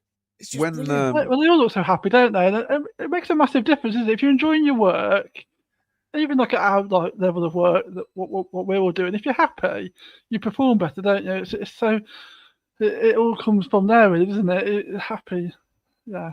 Yeah. I mean, you both know that Rob Gurney was covering the West Brom games, wasn't he, when he wasn't doing the COP stuff? And when I went on CWR, off air, we were chatting about Asante, and he was like gutted for him because he says such a good player. So I can't understand why he can't get going. And he's so much better than what the COP fans are seeing. And it's almost like it's just finally clicked, hasn't it? You know, but he just looks so... His work rate the other night was amazing. There's that one point where he helped Milan tackle the guy on the right side of the pitch by the corner flag. 10 seconds later, he's on the halfway line on the left-hand side winning a tackle. And you're thinking, that's Asante. He's ran, 60 yards diagonally across the pitch to make another tackle. You know, it's quality, absolute quality, that is. And the reason we're top, Miles and Vicky, is because we are working so hard as a team. Yeah. And it shows the levels, like, say, Saturday, where we dropped off a bit. You can see straight away, that's not the level we're used to all of a sudden. The games we've struggled in, you can see the drop-off, can't you? When we put the pressure in, when we put the work rate in, it makes up for any little flaws, really, I think. It covers the flaws up. It's been an exceptional first 11 games. And it's the best that I can remember. It's the best that anyone can remember because it is the best start to a season. Vicky, you mentioned earlier about how Sims won that ball over on the far side. He bossed their defender off it. And he played a lovely ball through to Asante's goal, which we've just seen there. I mean, what's great about that is that the whole team have really risen to this, but Sims in that second half, his work ethic kept going no matter what. He was really up for this, wasn't he? Yeah, they're like central defenders were having a torrid time, and we spoke about before, didn't we? That sometimes he was guilty of just being too nice. That if there was a ball, like last season, he'd have probably said to that Portsmouth, like, "Oh, here you go, you head it, like after you." This time he's like, "No, that's my ball, and I'm going to win it," and he did, and that's what you need. And so just that bit of edge, and then obviously just to play the ball across for Asante. And like we said on Tuesday, didn't we, Claudio, that Asante in his form, you just knew that was going to be a goal as soon as he was through. So yeah, brilliant to around. It's just the players stepping up to a different level and just doing little things that are important, aren't they? Like just like yeah. It's like, but his vision to play that ball, because there was an easier pass on than that, wasn't there? Yeah, there was someone on the I think it was Mason Clark, weren't it? Yeah. And that was an easier ball, but he didn't. He looked up, and to look up that quick to see him and to play a ball like that it's very difficult, especially to play it in front at the right pace. It had to go through another defender to get to him. But the way EMC runs onto it, I like the way he looks backwards. He looks over his right shoulder to look at the player behind him to see where he is. And he's just literally, he's just as calm as you like. Keeper's come out, the keeper's committed, and he's gone over the top of the keeper. And normally you probably go round, hit it to the right or left of the keeper, but he's gone over the top of the keeper, really, hasn't he, with the ball? Yeah. And he's slotted it in the back of the net. And that is a sign of so much confidence, not just for him, but the whole team, I think. And like you've just touched on it, they've all risen to the occasion. They've all risen to the philosophy that everyone behind the scenes has put into this club. And you could look at the way Doug King's done things, right? That's had a knock-on effect with all the staff, backroom staff, with Lampard, with Joe and all that behind the scenes. And it's now feeding into the players. That it's like, you take the news from owning the stadium, you go and beat QPR 7-1. I mean, on the morning we buy the stadium, we beat a team 7-1. And the confidence has just gone from that game all the way forward from that game. It's just been brimming with confidence, hasn't it? It's been unbelievable. And it's like everyone's on board. It's like they're all like pulling the same direction, aren't they? Well, that's what you need, don't you, as well? You need the unity. So it's not just... So you've got teams, there's other teams with ability, but it's no good having 11 players that don't want to play with each other. You've got to have the unity and the ability. So we've got a team who have also been together, but the majority of them have been together for a while now, haven't they? So you've got that unity and players that know each other. And then you've got a coaching team that have come in, and you can just see improvement in the game of virtually every player. And for example, with Sims, that ball he played, but on Saturday against Blackburn, when he came on, he a few times he held up the ball like that and then laid it off, and balls that I haven't seen him do before. So presumably that's been worked out on the training field with the coaches. So basically, every player has been given advice about how to be a better version of themselves, and it seems like they're all prepared to soak that up, and it's driving the team forward, and that's why we're top of the league. Your face is brilliant. Look at you. I think with Doug King as well, when he made the decision about Mark Robins, there could have been a massive reaction from the supporters, and there was a reaction. But I think local media thought it was going to be bigger, and I felt they were trying to push it to become bigger than what it was going to be. But the fans stuck with the owner, and I think that's why he's fully into this, because he saw the reaction from the majority of the fan base. He went, yeah, actually, I think you're right, because results wasn't going our way. Something had to change, and when you got the whole backstory of it, you kind of understood what was going on then. And the fans, majority of the fans, were behind him, I think. Although, it's a silent majority sometimes, isn't it? Where they actually go, oh, you know what, I kind of agree, really. When you talk to people now, that's what you get. Where at the time, the only ones you could hear were the ones who didn't want the change. But he's made changes. He's done the safe standing. Fans wanted it. There's all sorts of things. The eateries, the drinking places, the conference centre. It was mentioned, wasn't it? Within 3 weeks, bang, they've done the conference centre for match days. So the guy's listening, and I think he's fully into it. You can see it. I mean, I've sat close to him quite often, and you're watching it. He's got the bug. He shows disappointment. That first game of the season, when I was in the boardroom, he wasn't happy at all at drawing with Hull City.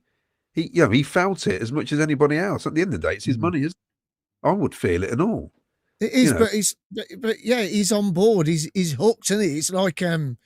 It's like you're playing a video game and he's hooked on it. He's, I'm not going to bed. I'm going to stay up and play it.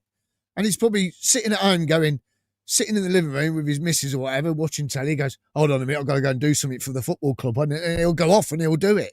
I've thought of something. I'm going to go and do it. But he's on board. Everyone's on board. Everyone's brought into it. And now excuse me, tying myself up. And all the fans are buying into it now as well. The fans, look at it. We people were moaning about ticket prices, but we're selling out. Yeah, exactly. People were moaning about 45 quid a ticket. We're selling out. You know, it's just ridiculous. It's a clever move, absolutely Mark. ridiculous. It's a clever move, because what will happen now next season? People will buy a season ticket because they'll go, I don't want to pay £45. I'll sooner buy a season ticket, pay half that, and then if I can't go to a game, I've not lost out, have I? No. You know what I mean? That's what he's doing. He's creating. It's FOMO, isn't it? Basically, that's what he's creating. He's creating that. You've got to have it. I've got to be there. I can't miss it. I'm not going to miss it. I'm going. I'm going to go. I'm going to go. I'm going to go. Like you with the shirts. Yeah, I'm sure. I've got to have it. I've got to have all 3 pro shirts, which I've got now, so I'm happy. That's it. Got to have it. Got to have the set in you. This is, as far as I'm concerned, we've had some great times going back in the day, 87 but this is so good at the minute. I think it's the feeling. It's not just, even if you don't win something, you'll be disappointed if you don't get promoted. I've got to say this. Now we are in this position, I'll be absolutely annoyed if we don't go up this season now. I know it's early days, sod that. You know, they've set the heights now. I think we can keep it, and I think we can push even more, because they're still not firing on all cylinders, I don't think. There's still more to come from this lot. And I'll be disappointed if we do not get promoted this season. Whether it's automatic or playoffs, whatever, I feel we're kind of doing what Sunderland did last season at the minute, where they were top this time last year. You know, but they had Leeds and Burnley hunting them down, didn't they? That's the difference. There's no Leeds and Burnley this time in this division. The teams who got relegated are absolutely, average at the minute. And Leicester all three lost this week. All 3 lost in the week. So I think we've got a really good chance. We just got to, when there's periods in games where it's not going so well, get behind the team. Get behind the team, I think. If it's 0-0 at half time, it's not over, is it? You've still got another half. No. Of course you have. Vicky, Claudio's just touched on it there. He thinks there's another gear or there's another couple of levels to go. You know, we had a poor first half Saturday. Rose a little bit in the second half, got the 2 bang goals. Then we've rose again on Tuesday. We've up to level again on Tuesday to travel down to Fratton Park and get the win down there. There is more to come in now, I think. Yeah, there's still little errors. I mean, what's been good about those 2 games is they were both difficult for different reasons. But we still got the 3 points out of both games. It's all very well. Like that QPR game when we won 7-1 was just weird. Like we had all the momentum because of just the atmosphere in the ground, and QPR were in a bad place. A couple of early goals, they fell apart. We're buzzing.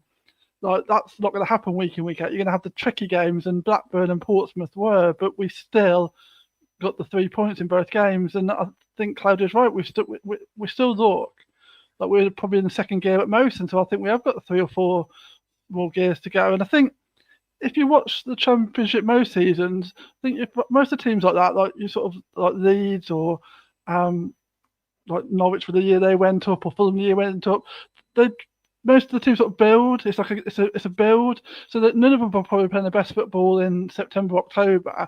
But when it comes down to it, they've built that sort of confidence and points early on in the season, and then they just take it away from all the other teams that can't then keep up with them. And so that's the trajectory you'd like to think that we're going on, really. And I think, like people said in the comments, you can't see who we're going to lose to. Like, you watch like other Championship teams, and I'm just thinking, who are we going to lose to? Like we are competitive against every team in this league, as far as I'm concerned. So you're just thinking, we should dream. Like, why can't it be us? Like, we are top of the league, and there's absolutely no reason why we can't stay there. Yeah, no, totally agree. Now, the elephant in the room is that we conceded a goal in the second half. It was deep into stoppage time, and bless old Rushworth, he was fuming. He was stamping his feet. He was so annoyed they scored. He was so annoyed because he was on for another clean sheet. But do you know what, Claudio? It was a good finish, wasn't it? Well, it was that late. It was 3 minutes into Saturday's match, wasn't it? It's ridiculous. It was, but it was a combination of lots of things. I think Frank alluded to it when he said that there's probably a bit of tiredness in the last 10 minutes. And Kitch just completely missed the ball, didn't he, when he went through? And the funny thing is, I was kind of glad it was Liam and not Wolfie, because I didn't want people going, "Oh, there you go. He probably shouldn't have played." Blah blah blah blah. You know, the naysayers. I think Rushy was a bit cheesed off because he got lobbed. No keeper likes getting lobbed. You know, he caught him, didn't he? He came out and the guy finished it brilliantly, because had he just shot, he'd probably just saved it, wouldn't he? The way things are going. But it's one of those things. It was gonna happen. I'm kind of glad it did happen Tuesday, in case we get a 1-0 defeat on Saturday. You think, oh, they've broken they've scored a goal, we've lost the record, blah blah blah. But it's one of those things. To be honest, it's not often. I mean, Vicky was fretting during that second half. I messaged Vicky and I said, "This is the most comfortable 2-0 win we've ever experienced away from home in years." I didn't feel like they were going to score, Portsmouth. And even they did score, we were quite dominant in the box, heading the ball out. Rushworth punching the ball clear, catching it. I kind of thought we're going to deal with this, and it was Thomas headed it straight out, didn't he? And that was it. So I think, all in all, it's going to happen. But I wasn't concerned. It's just one of those things, Miles. I was ridiculously stressed on Tuesday for some reason. I don't know why. I felt really. I think what it was is because it reminded me. I said this to Claudia on Tuesday. It reminded me a bit of the Ipswich game when we got promoted out of League One, where it felt like if we went and did a job there, it really meant that we were pushing something special. And I felt like Tuesday, like if we could go to Portsmouth and get something, I'd really start to believe. And so I think that I'd built it up so much in my mind that I just got myself really stressed. And it was ridiculous. But now, on the flip side of that, we're getting the 3 points. I really, really am believing now. Yeah, well, why not? It's a Cov thing, Vicky. Yeah. Yeah, it is. It is. Definitely. Let's watch a couple of videos then from Tuesday.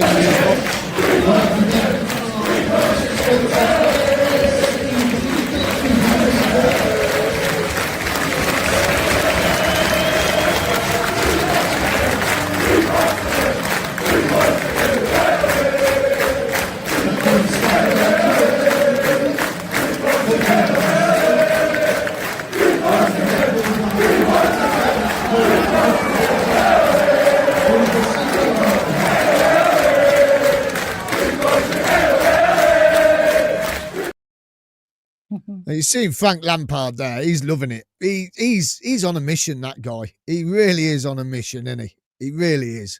And then is the old thing at the end, as we always do.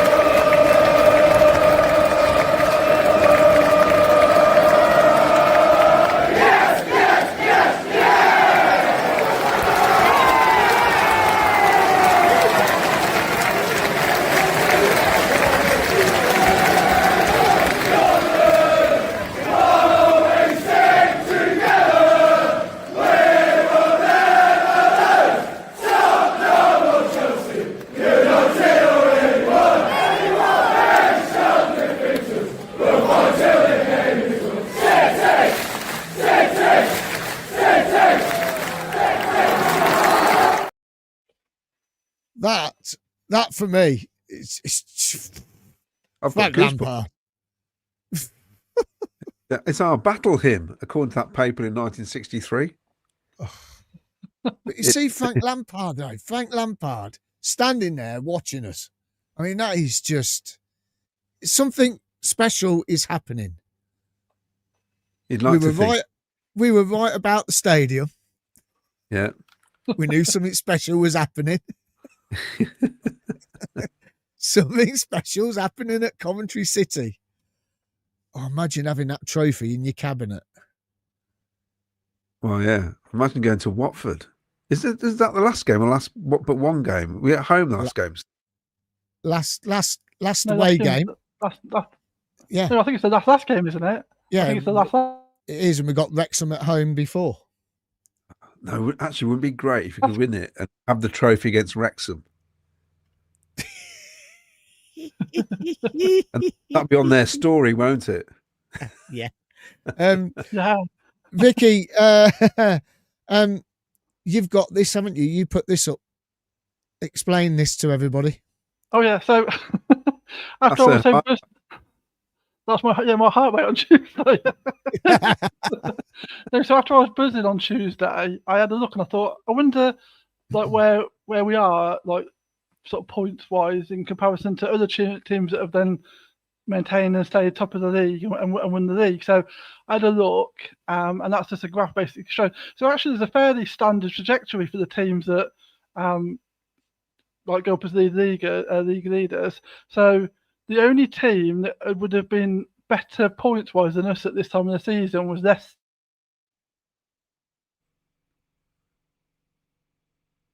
So it's the last 5 seasons. So Leeds, Leicester, Burnley, Norwich, and another team that I forgot. And the voting is too small. I can't say it now. Fulham. That's it. And Norwich. So every other team we're ahead of them on points at the moment, other than Leicester, because Leicester started better and then dropped off towards the end. But you can see from the graph that trajectory is fairly similar. The only thing I was slightly surprised about, and I suppose is a slightly cautionary tale on the basis of what Claudia said about how annoyed we're going to be if nothing comes of this season, is that I was surprised to notice that in the season 21-22 when Fulham went up, at 11 games we were actually on more points than Fulham, and we had 22 points at 11 games, only 3 points less than this season.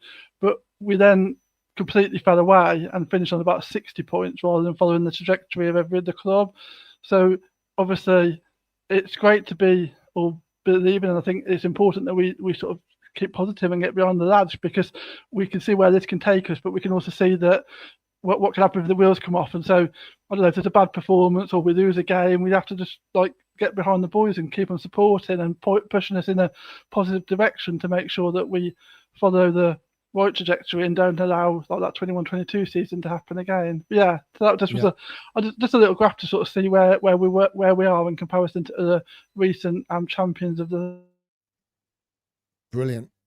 Yeah, that season we won our first 5 6 at home, didn't we? Then we drew with Derby 0-0 when there was all that trouble, and I don't think we won a home game for about a couple of months. It really tailed off the home form. Yeah. I can remember losing to Millwall, I think at Boxing Day, it was the Christmas. It's the fixture. It was on Caroline's birthday. I took to watch Millwall. I did put a name on the scoreboard. They were a good time. She got a name up on the scoreboard. So, Brilliant. No, that's great work. Absolutely love it. Let's have a look at some more photos then. There's me lovely coral Cov City shirt on Tuesday, and that's my lovely Take Me Home Highfield Road scarf. So if you want to head over to his website, you can buy them scarves on there. He's got some new products coming out. And by the way, this Sunday he's going to be at the Leamington Market. So if you're over in Leamington Sunday, he's going to be at the Leamington Market selling a load of merchandise. So Take Me Home Highfield Road, which is great. Kenneth was there as well. Look, there he is. Loving life. Did you get him a birthday cake? No, I didn't get him a birthday cake. No, just bought him a few beers, and Ian Small did. That's where the players go in that entrance. But we didn't hang around because we thought we better not, because they got a long journey home. Here's Robert from the Isle of Wight, and there's Paul Cuttyford as well, and there's Neil, Robert's dad. So we had a lovely little picture and get together. It's great to see Robert at these away games, bless him. That's a home game for him, isn't it? If it's Isle of Wight. Yeah, it is. That's a home game for him. And then I've seen these online. This time next year, we'll be in the Premier League. I love it. I want one of those stickers. That'd be great. And then the supercomputer has done this. I saw that. Supercomputer. We're going to lose 8 games. Birmingham to go down. Yeah. Birmingham to go down. Yeah. So yeah, it's a right shake up, isn't it? Who else is in there? Middlesbrough, Millwall, Bristol, QPR, Southampton.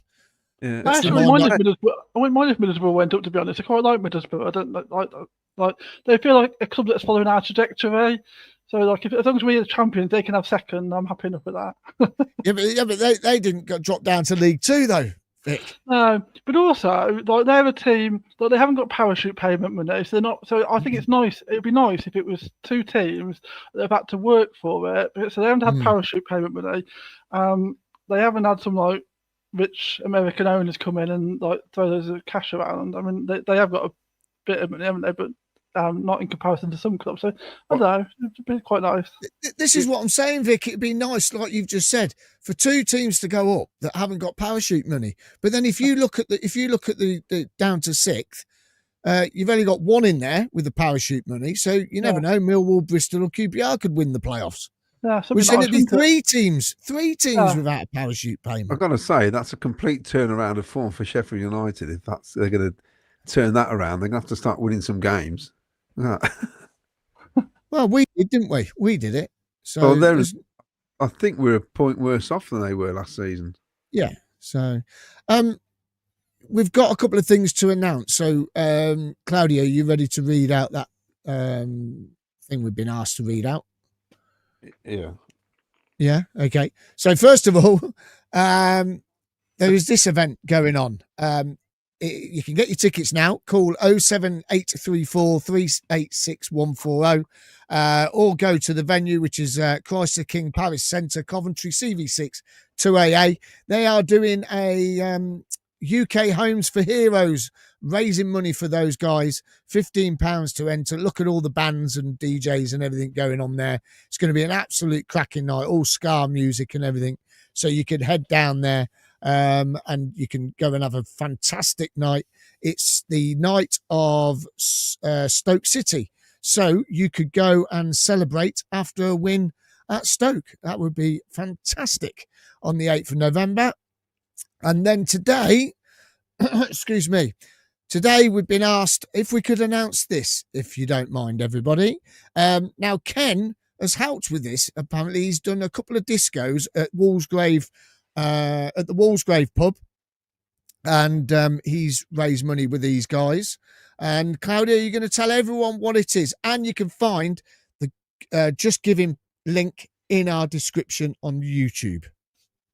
Bear with, I'm trying to find it right now, Miles. Sorry. Oh, he's lost it. Useless. He's lost it. So he's going to find it. We'll get there. But yeah, so Ken's helped out with this. They've had like auctions and things, and live music and all that going on down at the Walsgrave. But basically, Jack and Matty are going to be running 100 miles, and it's going to be the week of the Millwall game in January. Have you got it now, Claudia? Wait there.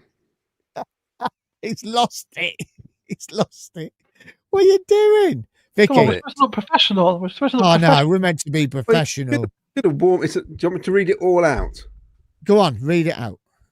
Right. Hi, guys. Myself and husband Nick Maguire are big fans of the show, which has now become part of our weekly routine. We think you're all fab.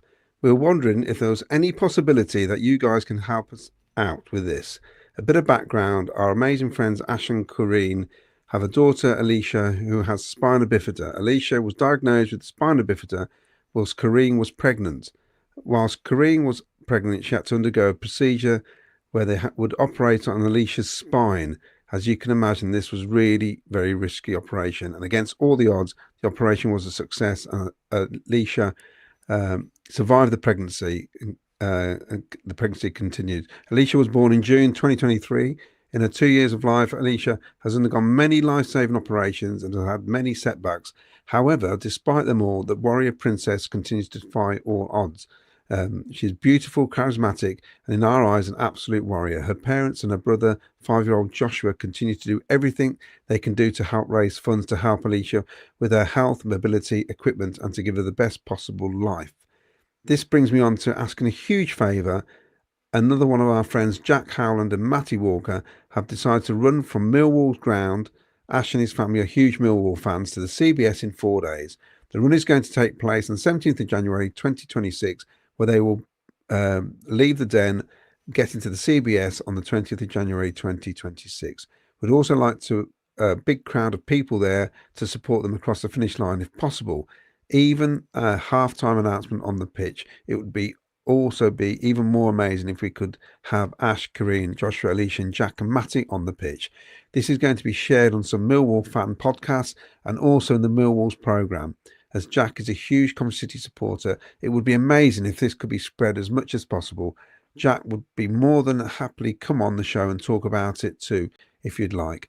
I've attached some more information for you to share and read in more detail about the journey she's making. It would mean so much to us, Ash, Kareen and Joshua, to Jack and Matty, but more importantly, the warrior princess, Alicia. Thank you so much in advance if you can help. That's the message she sent. And without doubt, we'll help as much as possible. Yeah, and we'll get Jack on. We will ask him to come on at some point, and then he can promote his run, and hopefully you can all help out with that. So you can get the link in our description on YouTube. Brilliant stuff. Right then, if you need any coach travel, head over to ccfctravel.co.uk. You can get your coach travel, and you can go wherever you want around the country watching the Sky Blues. There you go. And if you want some parking, head over to coventryparking.co.uk. Home and away parking. So have it. Get on it. And if you're not doing anything next week, Halloween, I know I keep putting this up here, but I've got to put it up. We're going to have a party down at the Old Shepherd. We're going to watch the game. We're going to have a karaoke, sing-along, and we're going to have a disco as well. So why not come down in your fancy dress? I'll even give a prize for the best fancy dress as well. So please, if you want to come down, can't make it to Wrexham, come down the Old Shepherd. We'll watch the game. We'll put some music on. We'll put all the Cov classics on, and we'll even sing some on the old karaoke. Get everyone going. Get everyone singing. So we got that next weekend. Right then. Some more comments before we close off. I think I might go to the Diamond Lunch because Jordan Williams is singing. Oh, cool. Oh, when? The Diamond Dinner. When? You're not old enough to be Diamond yet, are you? There's only Claudia that's old enough. 11th of December. Why am I not old enough? You got to born late enough. Over 50 years. You got to watch them for. Anyway, it's good though because at least you'll be there at the same time as me because I'm worried that basically everyone's going to get too old, and so at least we'll be there at the same time. You can say dead. 6 years.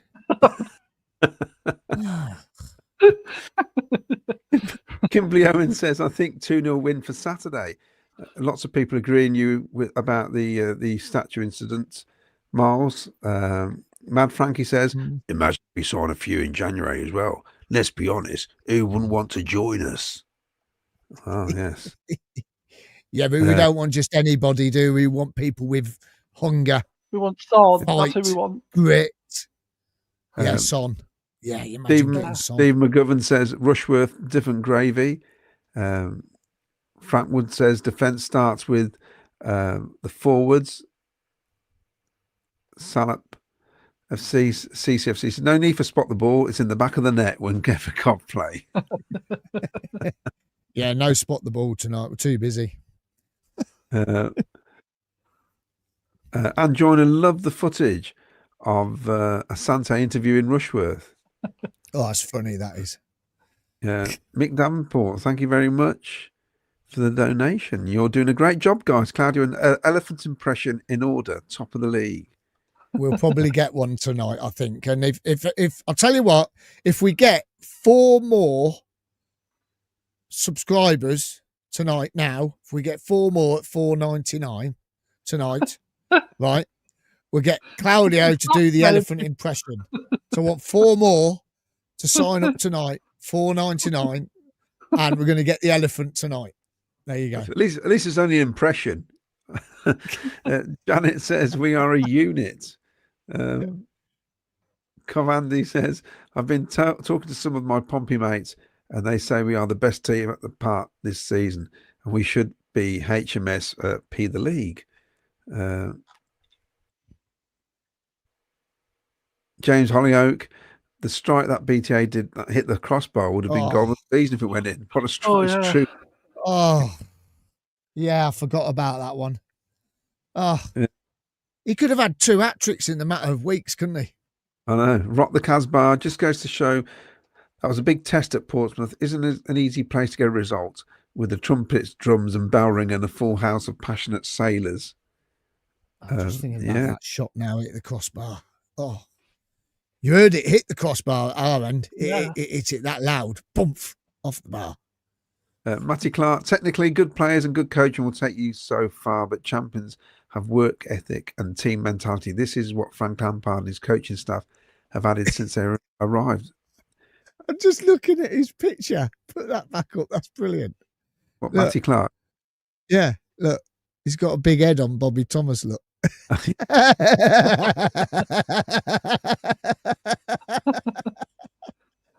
brilliant. Robert Mason, if BTA carries on like this, he will be sought after by teams like Bournemouth who do the high press. His rating on FOTMOP is 7.77, which is the best in the division. 2.5 would be a snip. What a snip, sorry. Oh, guess what? Guess what else? On FIFA last week, we had BTA get Team of the Week. This week, we got Victor Torp. I mean, we've got 2 £4 million defenders on the bench at the minute, haven't we? KKH and Wolfenden. Oh, right. No, Wolfenden weren't on the bench the other night. Oh, he's playing, sorry, yeah. So we had 1. Yeah, but normally they're on the bench. Yeah. Which is... I was going to say, Brow's not getting a look in, is he? Yeah.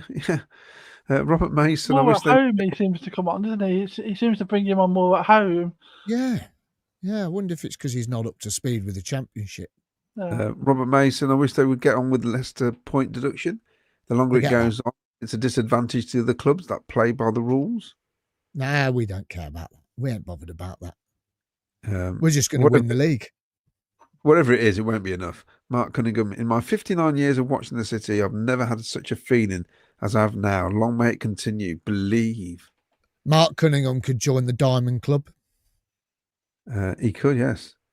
Ian Small said 3 attacks down our left after bidders came on. Hold on a minute. Don't start blaming bidders, because towards the end of the game, he cleared the ball out where it was going to ping back into the box, and everyone gave him a big pat on the back. So leave bidders alone. This is at Mark Cunningham. Do you remember 87 when we could only get tickets in the away end at Liverpool and Man U?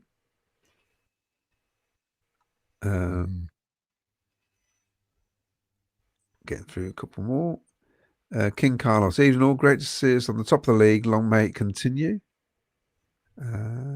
We've got, this is from Sean McLaughlin, Miles, Claudia and Vicky. We should not worry about any team at the moment. We need to go in every game thinking we can win. We are Coventry. We are going up.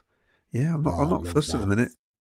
No, My main concern is that I'll get a warm pie on Saturday. The points will look after themselves, but they better sort my pie out. Apparently, the samosas and chickpea curry is supposed to be really nice. I'm going to see if I can get that on Saturday. Oh, yeah, someone said that on Sunday, didn't they? They look nice. I've seen them, but I've not tried them yet. Salop says, watch out, Jack. Don't stay in Japan too long. You're being replaced by Statovic. I've got a video from Jack I need to put up. Oh. Steve Price, cannot wait for Saturday. Driving from South Wales to my cousins in Ilsden and catching bus from Albion Club to CBS. Staying at cousins and crack off on Sunday. A new hip when I get back. Blimey. Oh, he's busy. I'm surprised he ain't going to watch Wales. P-Lol says, I like this. Cov Middlesbrough and one of Millwall and Bristol City would be nice. Yeah, it would be. Had dinner at the Borough Training Ground Hotel next to Gordon Strachan on my honeymoon in 2010. Long story. Talking about that, shall I tell you what happened to me yesterday? Go on there. So we went had some breakfast because in the hotel it's only rubbish continental breakfast. So we nipped over to Mackie D's, other fast food chains are available, and we went. I said to Ken, I said, "Oh, let's go in Tesco's. I need to get a bottle of pop to take with us and a bag of crisps on the way back, in case we get stuck in traffic. I need to have a drink with me, you know." Anyway, coming down the escalator, it's one of them Tesco's that's upstairs. The parking's underneath. It's on stilts. Yeah. So we coming down the escalators. This chap and his wife from Derby area stopped us. Says, "Oh yeah, we're top of the league." And she goes to me. She goes, "Oh, just seen you on Facebook." I said, "Have you?" She goes, "Yeah. You were doing an interview or something." I said, "Yeah, with Skyblue Fans TV." She goes, "Oh, that's it. Yeah, Skyblue Fans TV."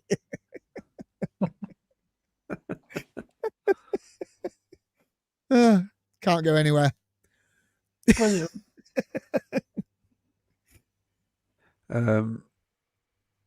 Rob Mason, love the charity stuff, guys. Keeping up the vibe for the top fans in the country. P-Lol says, I thought Claudia said Jordan Willis is singing. I know, I thought you were going to say that. Jordan was at the game on Tuesday and he messaged me. He says, "Where are you?" I said, "We were down this pub." He said, "Oh, we're stuck in traffic." And he got to the ground and I still didn't see him at the ground. He messaged me. He said, I'm in my block. And we went to go in the same block, but we couldn't get to our seats. So we had to go and sit somewhere else. But I ain't bothered if we don't get to our own seats. We're further down the front. But I was meant to see Jordan on Tuesday, bless him. But yeah, they got stuck in traffic. Frank Wood says over 60, Claudia. Well, the Diamond Club is actually, although normally it's 60, but it's 50 years of watching Coventry City gets you into the Diamond Club. I think they reduced it a few years back because they realised you're going to get more members, aren't you, really? I think they should reduce it a bit more. Yeah, to whatever we need. What do we need? Yeah, whatever we need, yeah. The Ruby Club. That 45 years?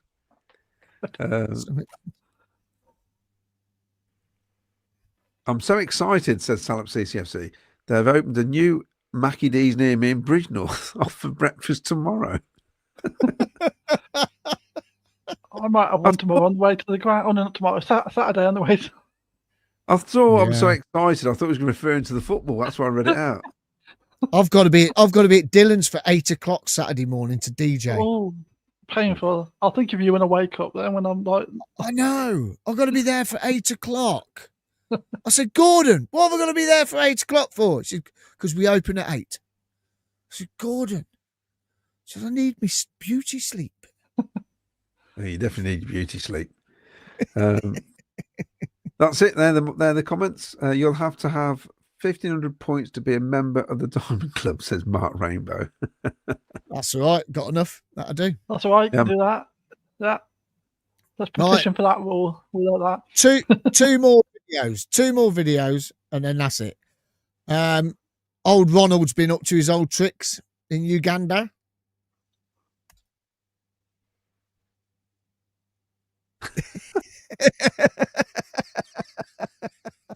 Brilliant. Good old Ronald. Well done, mate. Look at all the motorbikes. He's in the middle of the street. Oh, no, he is. Look. There he is. Good old Ronald. That's brilliant. I like the one where the motorbike comes through the pavement there. Oh, there.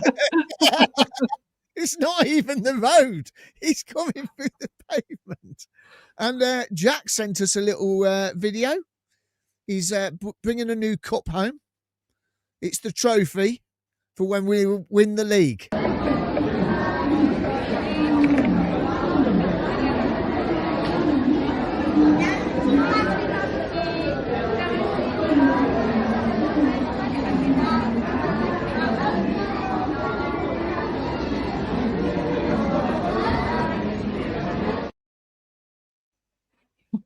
Brilliant. What is that?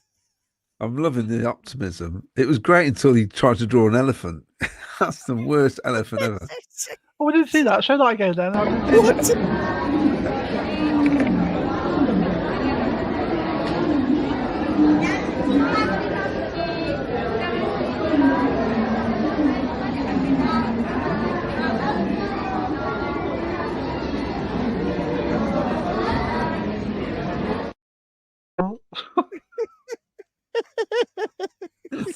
Just Oh, I chilling missed at that.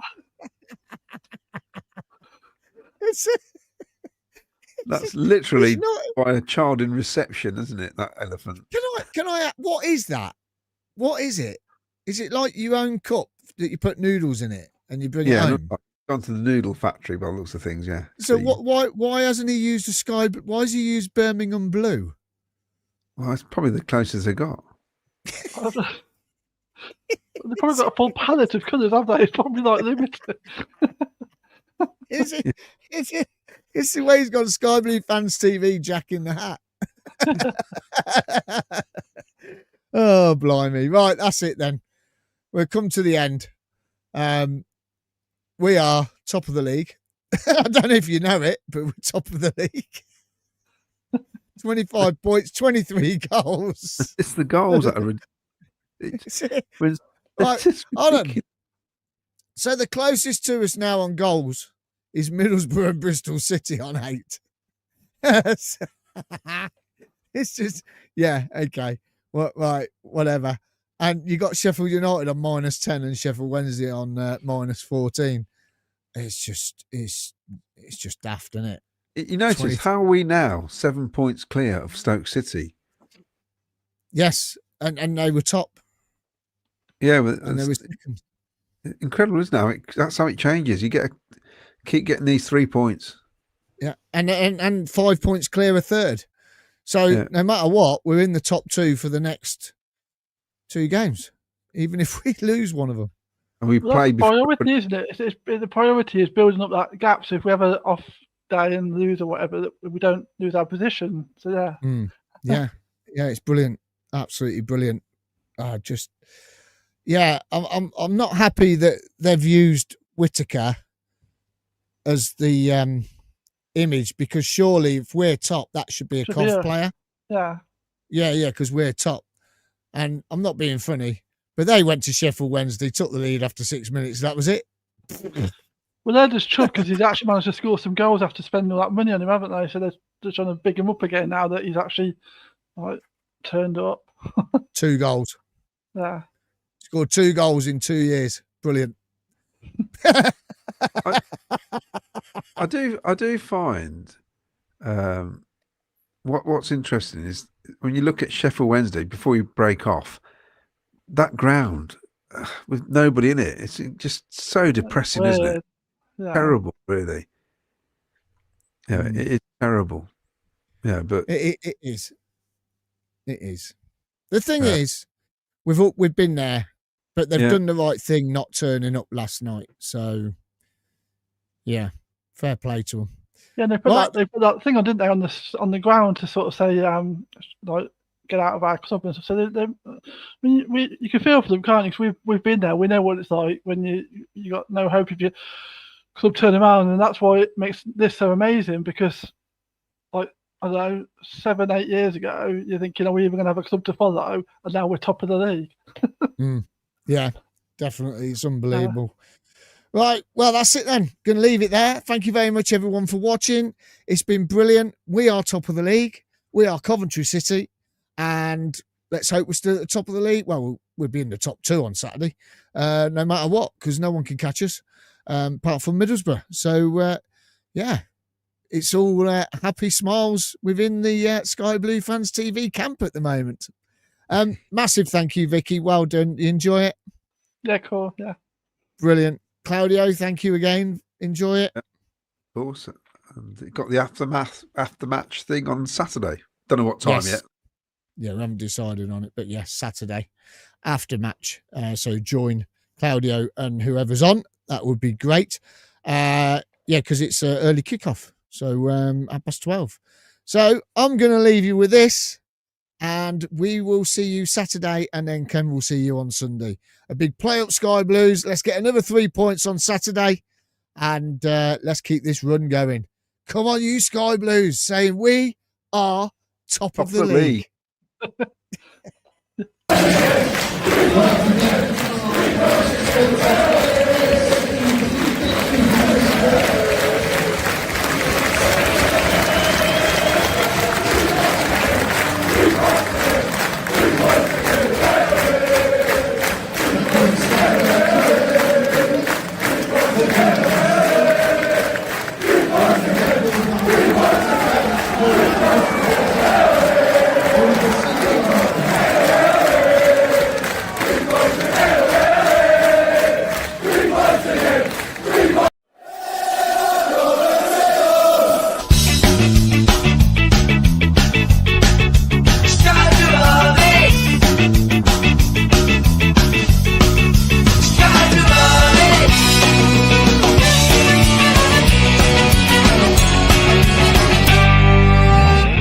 Skyblue Fans TV.